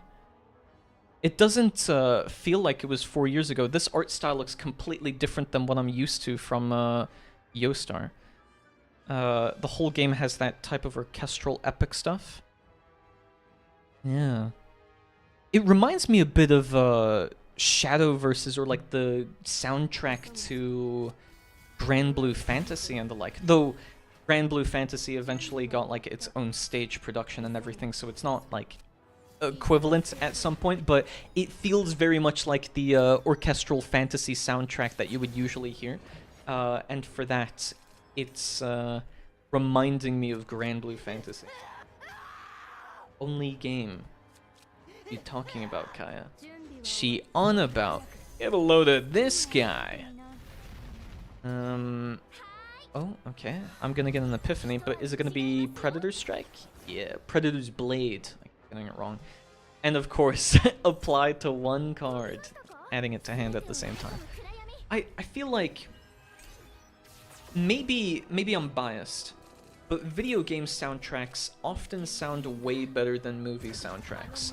Like, most of the movie soundtracks I can name are by like Hans Zimmer, and only because I know Hans Zimmer is the reason why I know those songs from movie tracks. But even then, I would be able to name more of his works than I would of, like, in games rather than I would of his movie works. Like when he performed or made the music for Crysis. Gosh, Crysis had such good music. I don't even remember which song it had when you opened the game, but it blew me away back then. I remember the same feeling for whenever I played Dragalia Lost, like when I would boot into the game. Or, no, when you were doing the pulls. Oh my gosh, what an amazing soundtrack to have. It was... Yes, it's J-pop all the way, but gosh, I still listen to the entire Dragalia Lost soundtrack sometimes because it's... I think Daoko just released that entire album, those songs as parts of an entire album because they were just like good on their own. So, really, really impressive. I really liked the music to Dragalia Lost. The gameplay was also good too. What was the gameplay like for Revived Witch? Was it like action or was it cards or what was that about? One game I really want a modern remake of is the Golden Sun trilogy. The peeve of childhood. I've heard of Golden Sun, but I never played it. Gosh, thinking about it, there are so many games that I've yet to play or just haven't played that I feel like I should play. Only game US. You're probably gonna have to rephrase this. I feel like the gaps in between the delay and whenever I read your message is like throwing me off massively because I don't know I don't know what part of this you're talking about. Counterblade is not upgraded yet, but maybe... No, nothing else is upgraded. Not even Hue. Why can't I get an epiphany on Hue? Here's a 1-minute gameplay trailer for Revived Witch. I'm wondering if this is going to be something similar to that Legend of Mana... Was it like Legend of Echoes or whatever it was called? The gacha game they had for that I started to play at one point. I didn't continue to play it. Oh, the gameplay is like... Am I wrong in saying that it looks like a 2D version of Brown Dust 2? Except you don't have a grid-based or tile-based format. You instead have the 2D interface. I mean, I kind of feel like it resembles a bit of the mechanics that existed in Blue Archive. With all of the button pressing to perform character abilities, but mostly that. Just camp here. Do I need to get anything from the store? What do I need? What could I possibly do to make 9 better? I could maybe swap out her... I could maybe swap out her accessory, but her weapon is really good right now. Or at least for now, until I get something better. I think that's probably fine, and then I can always save up for some of the epiphanies. Did I already beat one of the bosses? Am I on the interior? Interior crocodile alligator. I drive a Chevrolet movie theater. Oops, I did not want to click that. I was just trying to spam click through. When 4 skill cards are used, decrease stress of a random ally by 1. Don't mind if I do. But yeah. Oh, when 3 cards of 2 cost or higher are used to then stockpile. No, I don't think I'll do that. I think I can throw this on Magna. That's probably going to be better, at least for now. And that makes me want to have extracted the gold from that and see where that went. Then we'll do an elite. Hopefully I can get a monster card. I don't remember what the monster card for this one does. Oh, it's this, the Fox one. The Foxfire Flames, whatever thing. Maybe, just maybe, I can get the one that duplicates it or adds... No. Why would I want to do that? I would... Oh, gosh, I wish the old version of the monster card was still here so that I could gain... an extra Hue card. That would be so nuts to have 2 in hand at the same time. Another game I played when I was younger, I remember really liking the music, was The Last Story, which was a JRPG on the Wii. I've never heard of that one. I think most of the JRPGs that I played when I was younger was more like... Oh... Actually, I don't think I played very many JRPGs. I only ended up playing them later. Like, I ended up playing through some of the Xenoblade games when I was older via emulation because I never had any of the Nintendo systems when I was younger. No, I did have a DS, but obviously... Or wait, maybe obviously? I don't think Xenoblade was ever for the DS. So maybe I'm just making things up, but... At least I don't remember it. And oh gosh, every single JRPG that comes to mind, I just, at the top of my mind at least, I know I haven't played. So I've played a little bit of Dragon Quest. I tried getting into Final Fantasy. And that's about it. I did not play much else. So I can't quite comment on some of the other ones. So yeah. Not very big of a JRPG fan. Though, actually, I did play up until the 3rd game, or the 4th game, of Hyperdimension Neptunia. That was very grindy, but we'll do this. But I enjoyed Hyperdimension Neptunia. I thought it was quite fun. It's like a silly story and funny characters or whatever that you can just shut off your mind to following the story of. Should I get rid of another card? I feel like I should get Extreme on Hugh. Doesn't matter that Fatal Strike gets into anything specific, or should I get rid of Experience Strike? I feel like I should focus on getting Fatal Strike into making my exhaust cards deal more damage, but I don't know what the best is. There is a huge delay. Gosh, Kaya said. Yeah, I guess there must be, because I asked you like 5 or 6 minutes ago now. Jeez. What's going on YouTube? Is it worth getting rid of a card? I'm not getting rid of Fighting Spirit. That much is obvious. If I get rid of anything... Well, is there a neutral card that I want to add? That's like the question right now. Like maybe I want some kind of exhaust.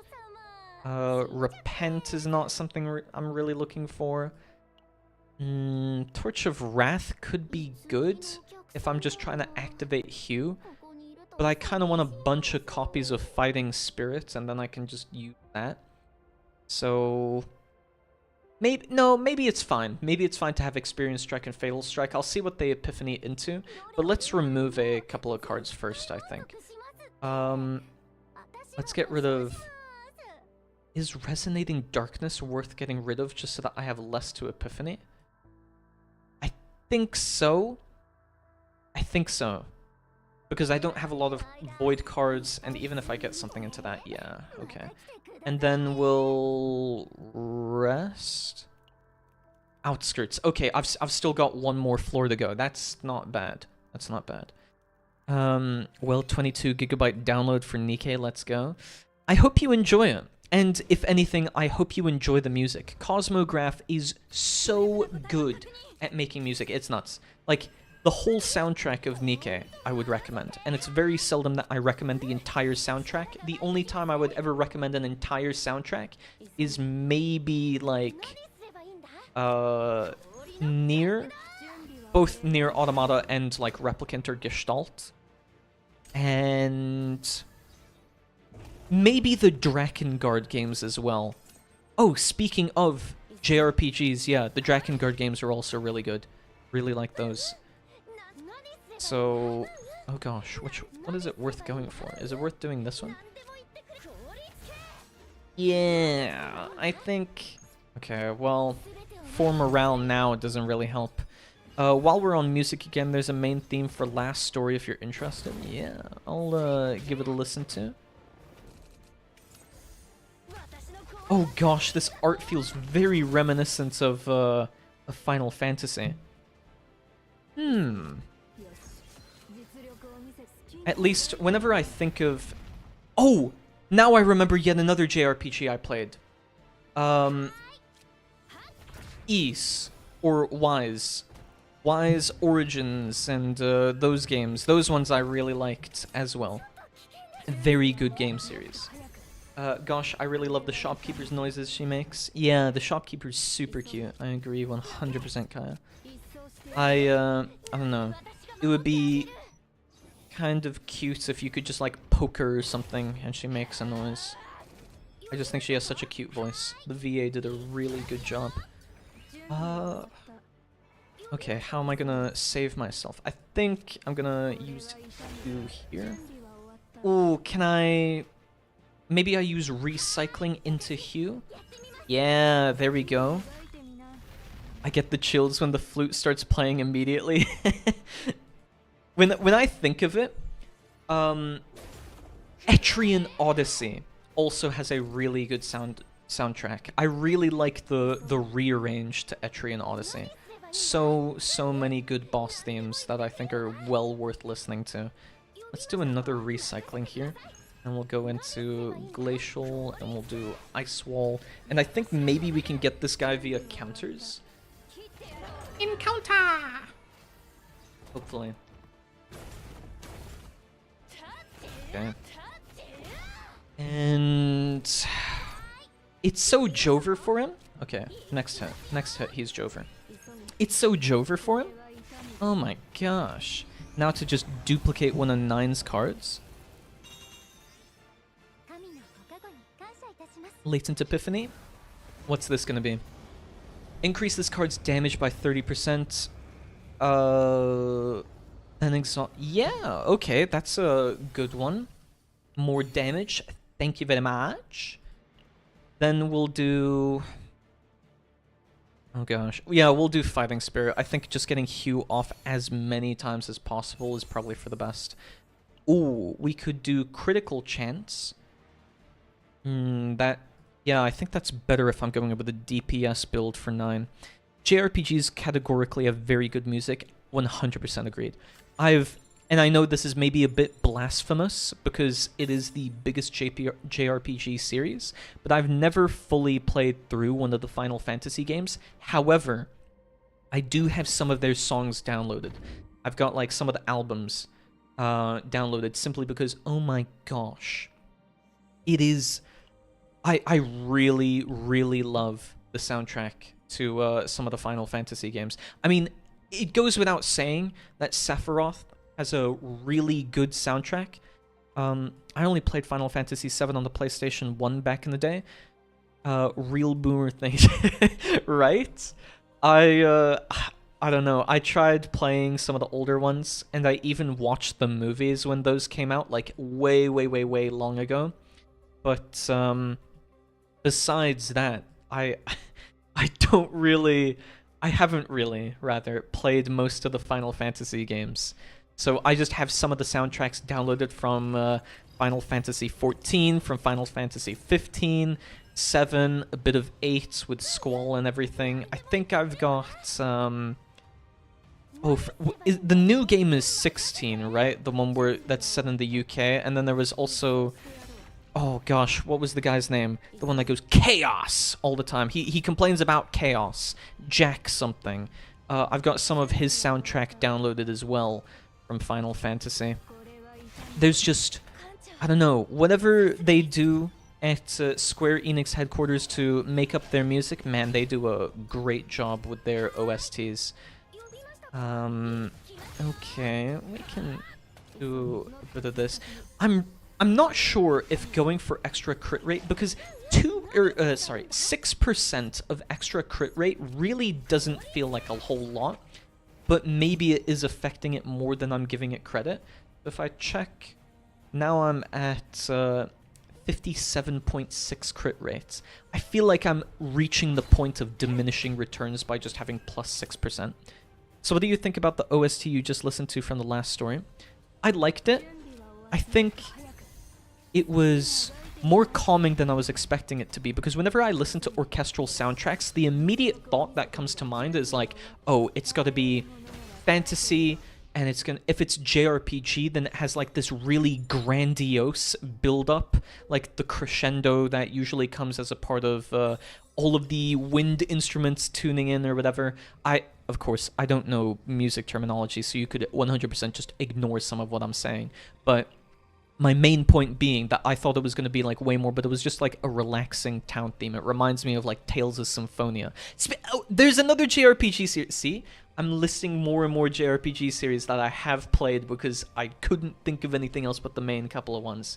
Yeah, I think it reminded me a lot of like Tales of Symphonia, and I don't want to say Tales of Vesperia. I actually really wanted to do a playthrough of Tales of Vesperia because it has been age. I genuinely do not remember what happens in that game.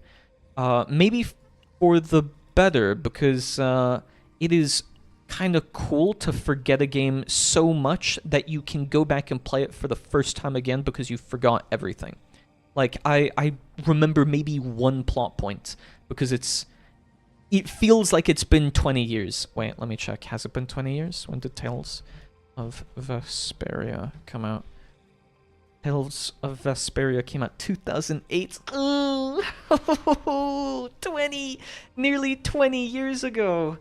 Okay. Yeah, maybe that's worth playing for its totally not 20th anniversary, I say, as I scoot it down into the backlog. If I were to get rid of 2 cards, what would I get rid of? If you really like music, you should watch Kono Oto Tomare. That anime was my 3-on-3. 3x3 is a bit of a backstory. 2 of the songs played in the anime, as far as I know, were composed just for the anime by the author's sister, and the latter one always makes me cry. Ooh. Okay. Yeah, then I might give it a chance, because I don't know, I really enjoy music, so anything for that. Okay. If I throw this on Ray, then I can basically draw a bunch of cards, and I think that's probably okay, but I could also remove 2 cards. Would that be better? Maybe? Oh, it's so hard to say. It's so hard to say. I could maybe, like, cut out some of Magnus stuff, but I'm more concerned with making a really good deck for 9, so what's gonna buff 9's deck even more than currently possible? We can, we'll remove 2 cards so I get to use more of 9's deck. We'll get rid of this one, and we'll get rid of this one. So, oh, you know what? I should cut down on the amount of epiphanies that I have, or potential epiphanies that I have. That way I can focus entirely on getting epiphanies for 9. To that, it's my favorite music anime. Yes, better than Beck, Nana, and so on IMO. I know that's very subjective, but still. Honestly, I feel like you probably would have better judgment than I do, because I don't really watch a whole lot of anime that focus a lot on music to begin with. So maybe that just is the case, that it's one of the better ones out there. Maybe K-On! And Idolmaster count as, like, music anime, but those are more like idol culture music rather than, I guess, traditional or classic. I mean, they do play guitar. You get the point, what I'm trying to say. It's more like idol culture or idol-centric rather than being focused around music production per se. Question is, yeah, let's get rid of Strike of Darkness and Dark Condensation, and I think that should be good. I'm just trying to get rid of cards that have epiphanies, just so that I can focus more on 9's kits. Kits. Ooh, 4 cards out of 5 removed. That's quite close there. Oh my gosh, my permanent cold is kicking in. Kono Oto Tomare is about school club playing koto. So the songs are composed for koto ensembles. Ah. So it's like a music group, or what does the main plot revolve around otherwise? Also, another epiphany. Of course, I can't just get an epiphany for 9 and have that be that. Let's activate Fighting Spirit, Ice Fragment, then we'll Dark Blade. Gosh, I think this one is... This is going to be the build for 9 if I can get across a couple more stores. I'm gonna go... Yeah, I think I should be able to. Oh, it would have been nice to hit those 2. But I'll have 1, 2, and then 3 more chances to re-roll epiphanies if I really need to.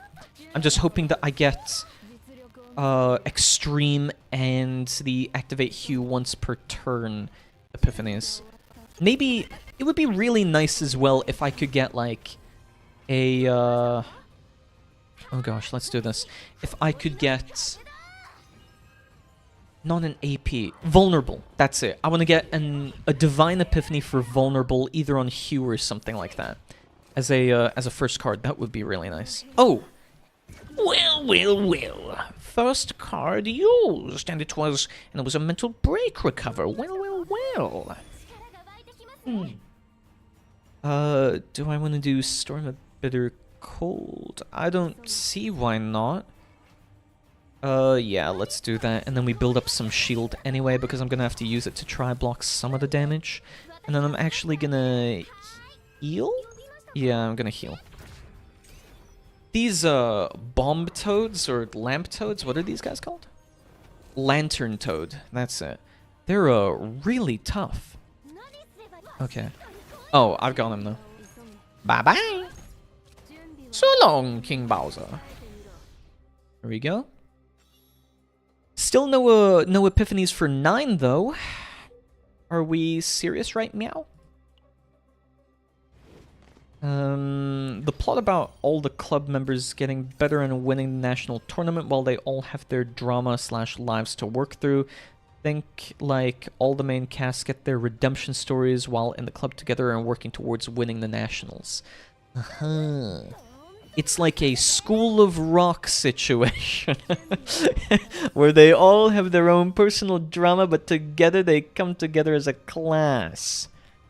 Oh my gosh, I didn't get extreme. I'm gonna have to re-roll this. That's so lame, that's so lame. Yeah, let's trigger counterattack. But even though it sounded like I was dogging on it, School of Rock is also a really good one.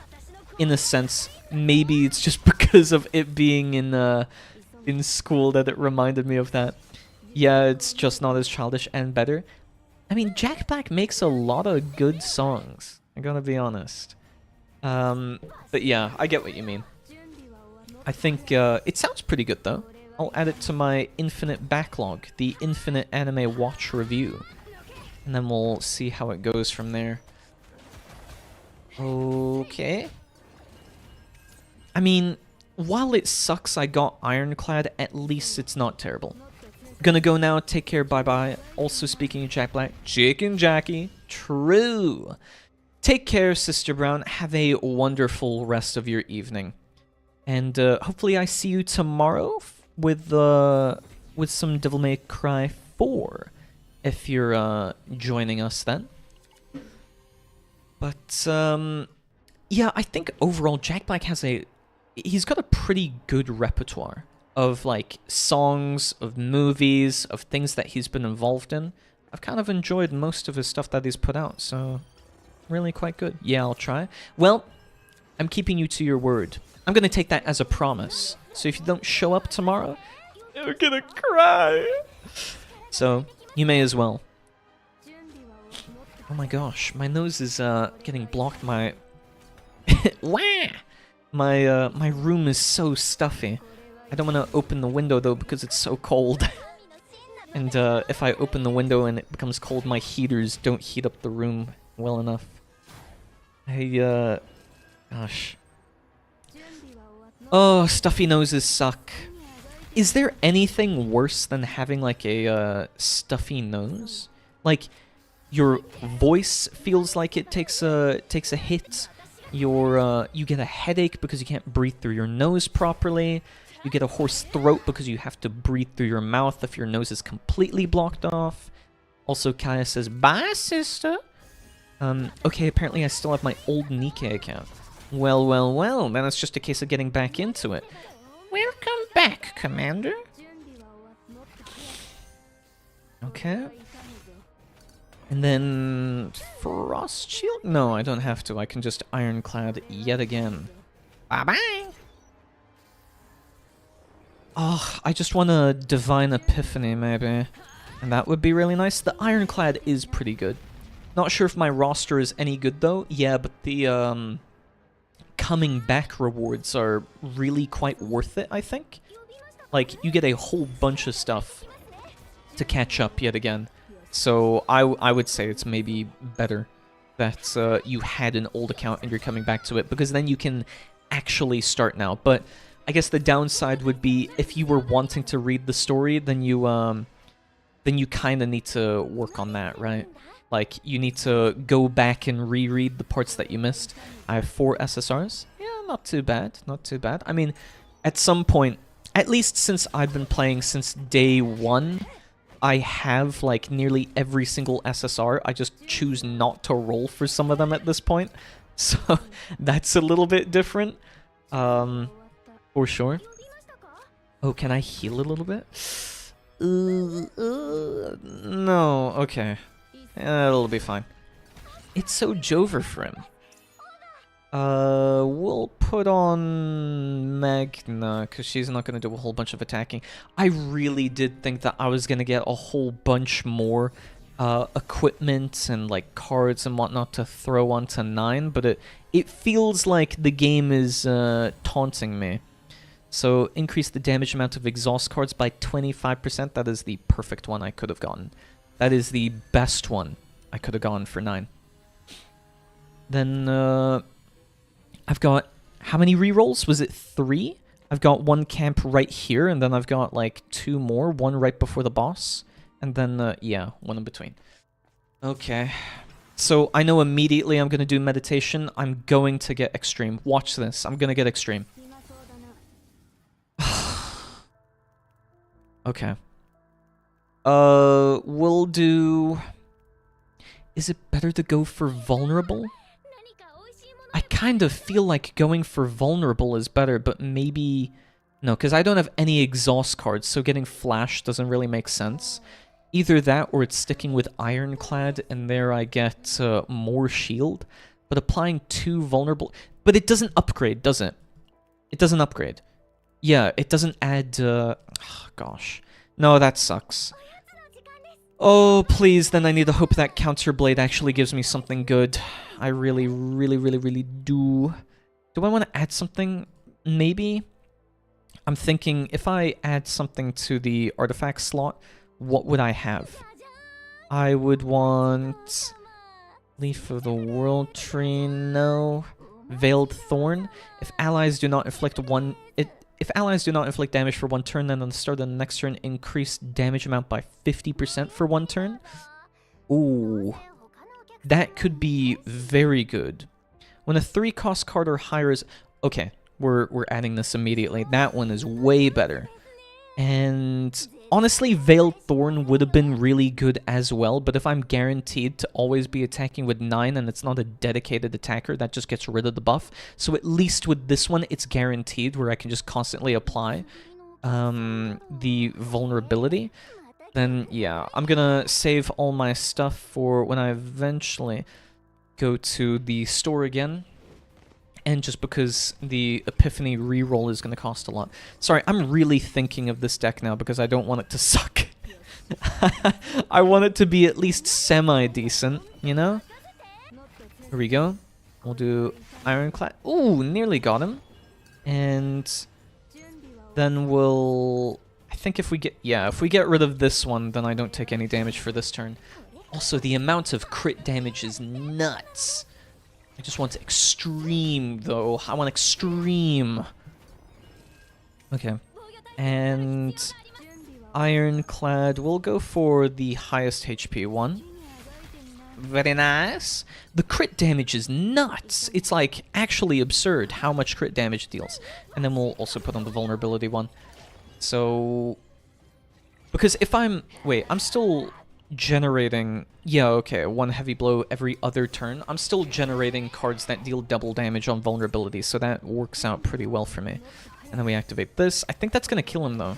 Oh, no, it doesn't. Let's do Dark Blade, and then we can do Recycling, and then we can do Ice Wall. And at least that gets rid of him next turn. Whew. Yeah. I'm thinking about what anime I should watch next off of my backlog, and I know this is maybe... oh, so soon? Because, we were just talking about anime, and you were recommending some, so maybe I'll give some of them a try. Though I'm gonna feel really guilty if I give them a try and they don't end up being my thing. So, maybe if I end up watching them, then I'll let you know. Otherwise, I'm gonna be sneaky and, not say. I'll give my opinion once I'm done with it. I don't want to make, like, any presumptions or assumptions before I've, fully finished the series. Oh, they don't have to be your thing? I know. It's just, I have this thing where I feel like because Of course, the author never wants their stuff to be bad, and if I talk about something in a sense like, oh, I didn't enjoy it or whatever, I feel bad because it's just not for me, and there's no point of talking about, oh, I didn't like it, it wasn't good or whatever. So I don't want to go on a tirade about something I didn't enjoy, you know? I'd rather talk about the things that I like. But you can't just watch Kono to Tomare for the music. Yeah, I'll probably do that if, in any case, I could just listen to the soundtrack. But I'll eventually give it a try and then give my thoughts on it. Ooh, uncritical hit? Shield? Actually, wouldn't this be kind of nuts on Magna because you're building up critical hit rates on her memory fragments would then allow her to gain more shield per critical hit? I'm not sure. I'm not sure. Either way, I'm not gonna save these kits. I'm only building 9 currently. So, down 1, and then I'm going to reroll. Please, please, I really want Extreme. I really, really want Extreme as my Epiphany. Attack cards with cost 0. I have no need for that. Let's continue on. And no, I don't think I need this. It would be kind of nice if the loot actually showed you what the stats were on the memory fragments. I know that would kind of like remove some of the randomness and whatnot, but still, it would be nice. Let's reroll Ironclad. Please give me Extreme with a Divine Epiphany. Oh, but too vulnerable to the target and reduce the cost of this card. No. No. This can't be happening to me. Oh gosh. That's really good. I think Extreme is better though. I'm sorry, Kirkin. I'll have to pick Extreme because I think that's what I was destined for. Start a battle, gain damage reduction. Yeah, sure. She doesn't have any armor. Is there anything else that I can add? Is it better to get extra damage amount or have heavy blow? I think heavy blow. And yeah, continue saving up my money. Let's remove a card maybe. Can I remove something? Do I have anything that has an Epiphany left on it? Predator Blade still has an Epiphany on it, and Recycling has an Epiphany on it. Let's get rid of Predator Blade. That way I can reduce the amount of cards. Oh gosh. Please, I need the Counterblade Epiphany. Oh! Oh wait! Here we go. No. No! Wait, trigger an Epiphany to 1 selected cards, or select a combatant, rare or higher card, duplicate. Oh, which one's better? Which one's better? Should I try aim for getting Counterblade to have an Epiphany, or should I go for an extra Fighting Spirit? And then I could have 4 Fighting Spirits by the end of this. I kind of think the consistency with Fighting Spirit might be the best one. Just because consistency is king, I think. Yeah, we'll do this. Consistency is king. And then we'll do Fighting Spirit. There we go. Yet another replication. Well, well, well. This is going pretty good. I'm a little bit worried about these guys because of how much damage they deal. We'll do Snack Time. We'll do Ice Fragment. Definitely Counterblade. I think we'll do Ice Wall, and then we'll do Fighting Spirit to... Oh, this is Hue Extreme now. It's not giving me shield. Okay. Well, we'll do this, and then we can add Vulnerable. So this is going to deal nuts amount of damage. Absolutely nuts. And Rocket Punch! Maybe more Fighting Spirit. Do none of them got any Vulnerable, though? Am I blind? Oh, it's because Rocket Punch got rid of it, maybe? Ugh. Let's heavy blow this one. We'll do Fighting Spirit. Fighting Gold! Okay. Glacial, maybe? On one of them? On this one, I think. And I think that one's that. I just need the Counterblade that triggers once per turn.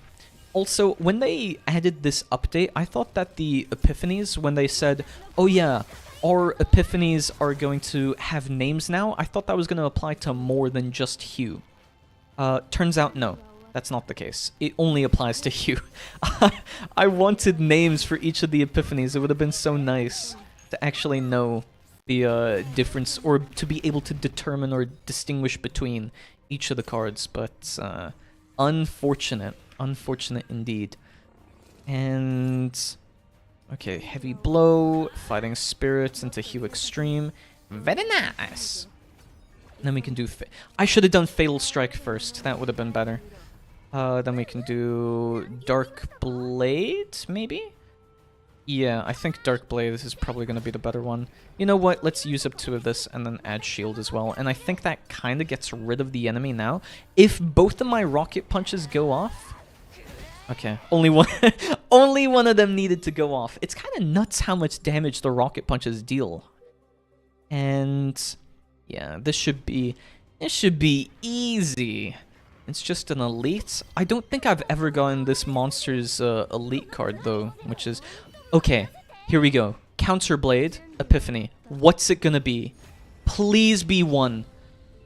Oh, this one got it though. This one got the Divine Epiphany. But at least we got Counterblade. So now I can re-roll on 9 to try and get her what's it called? I can try re-roll 9 to try and get a Divine Epiphany on her Hue or on her Counterblade. I think I'll try go for the oh, actually that's a really tough question. Is it better to go for Hue or Counterblade Divine Epiphany? I'm thinking because it's not guaranteed like Counterblade is, maybe I go for Counterblade, though either it's AP or it's morale gain for Counterblade. And I don't think that's as useful if you're stacking up a bunch of morale bonuses. So maybe not? Maybe. It's a question for sure. Also, can I not just...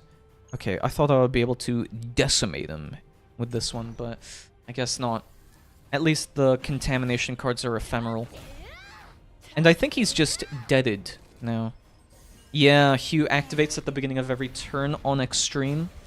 Bye-bye! And equipment. Do not need that. What? It feels a little bit weird that that's a generic artifact, because there's only 2 characters that benefit from X+1 cards. There's no other.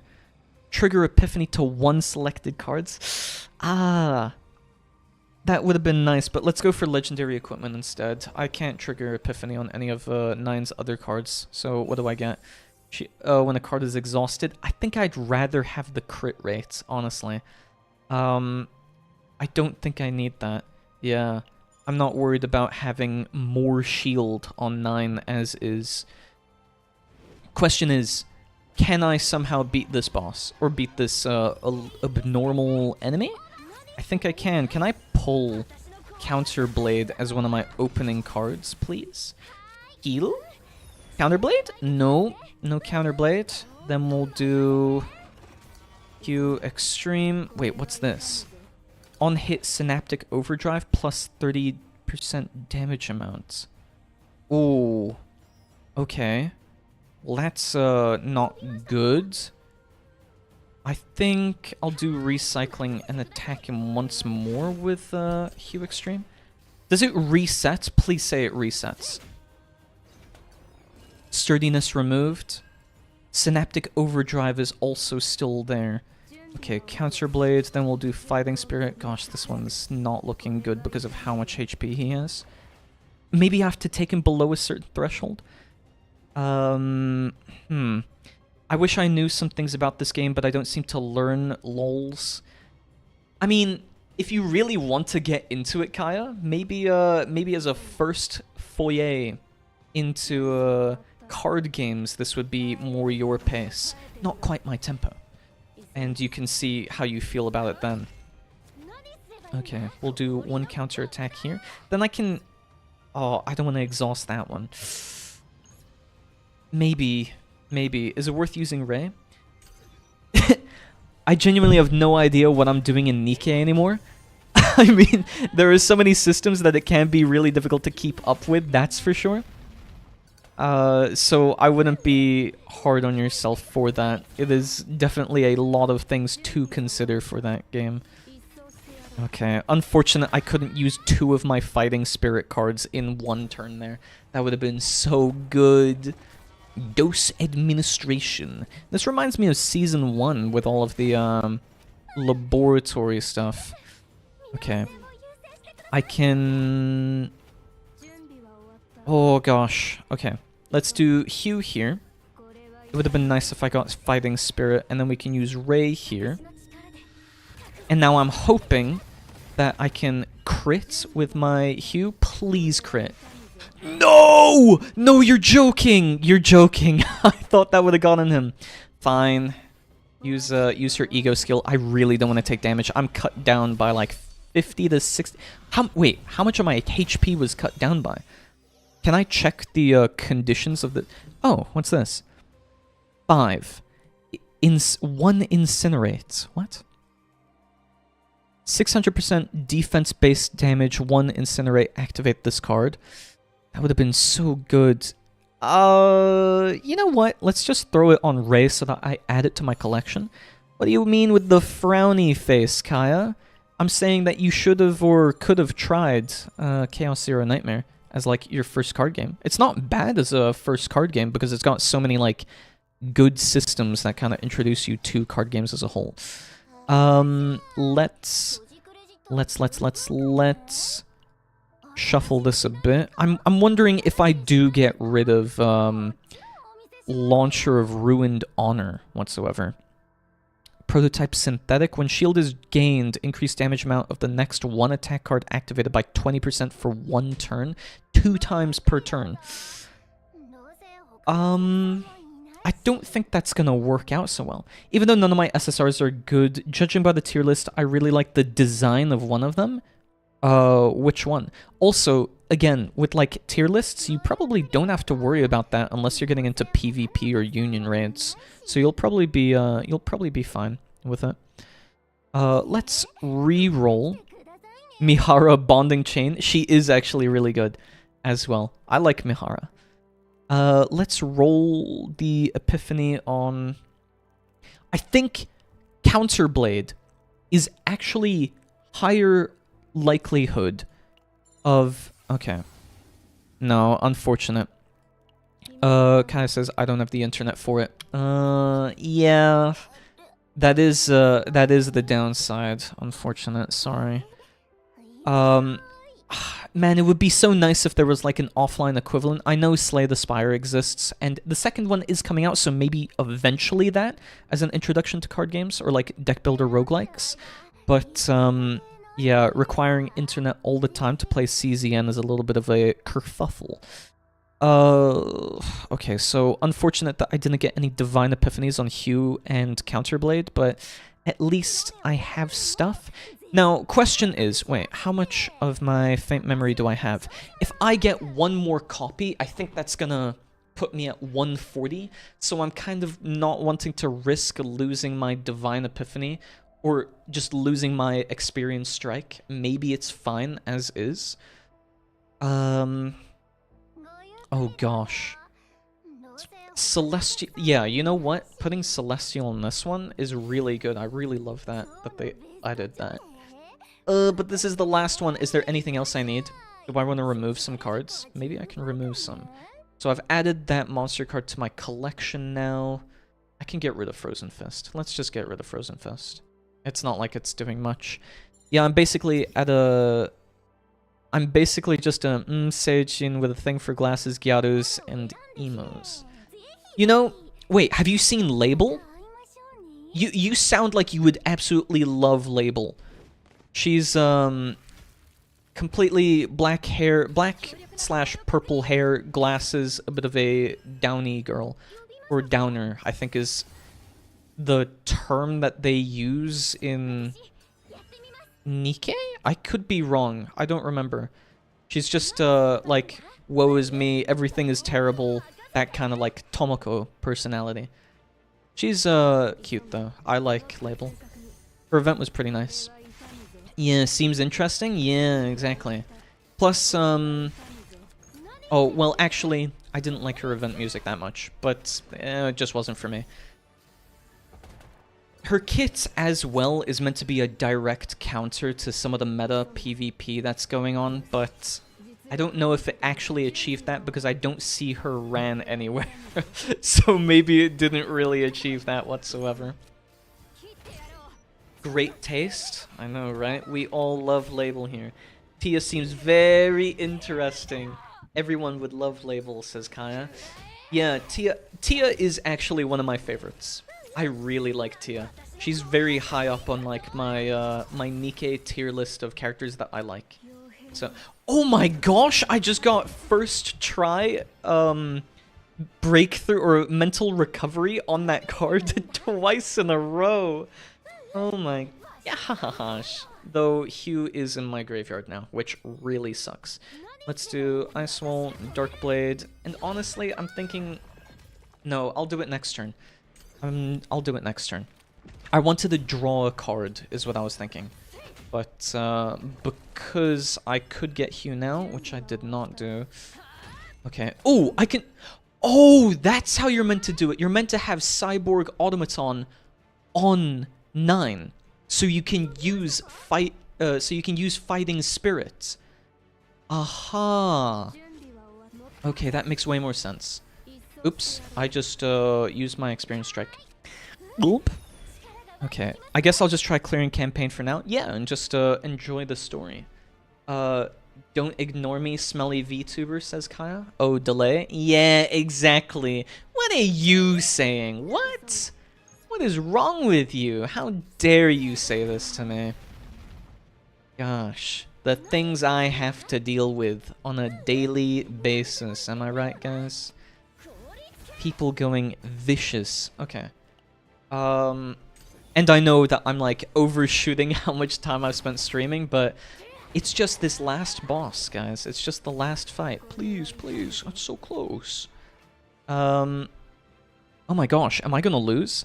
I'm assuming the other people talking on YouTube, since I see nothing here in chat. Yeah, the other people are on YouTube. Kaya's internet is kinda sucky, so she had to use YouTube, otherwise she wouldn't be able to type whatsoever. That's like the main reason why. Oh gosh, are these things permanent as well? Fortitude, absolute invincibility, morale, double damage? Gosh. Oh, and Rocket Punch has to trigger this time. 3 Fighting Spirits! Okay, let's try. Oh my gosh, this is exactly the kind of build that I'm going for. It's just infinite stacks. Here we go, and a crit for nearly 10k! Oh my gosh. That is nuts. Okay, we can also do Heavy Blow. And maybe I'll throw on a bit of shield. Actually, let's use this draw 1, gain shield, which should give me counterattack as well. Then I can do... You said there was a way to choose a character somewhere? Yeah, so whenever you go into the recruit screen, and then you go to the standard banner, you can click on... I think it was Wishlist was the name of it, and then you can select whichever Nikkes that you want to roll for. So you can, like, limit the selection, if you so choose. I could use... Actually, let's use 9 here. Oh gosh, that got rid of that one. But it incinerates this card. Hopefully it triggers it as well. I'm hoping, anyway. Maybe? Yes, it triggers it. Oh, but that's only 1,000. Okay, okay. I think this actually wins. Crit? No. Yes! Okay. Oh my gosh, I thought I was so close to losing, but I managed to do it. And it was a crit, so I would have dealt double. Nice. Very cool. Oh gosh, that was close.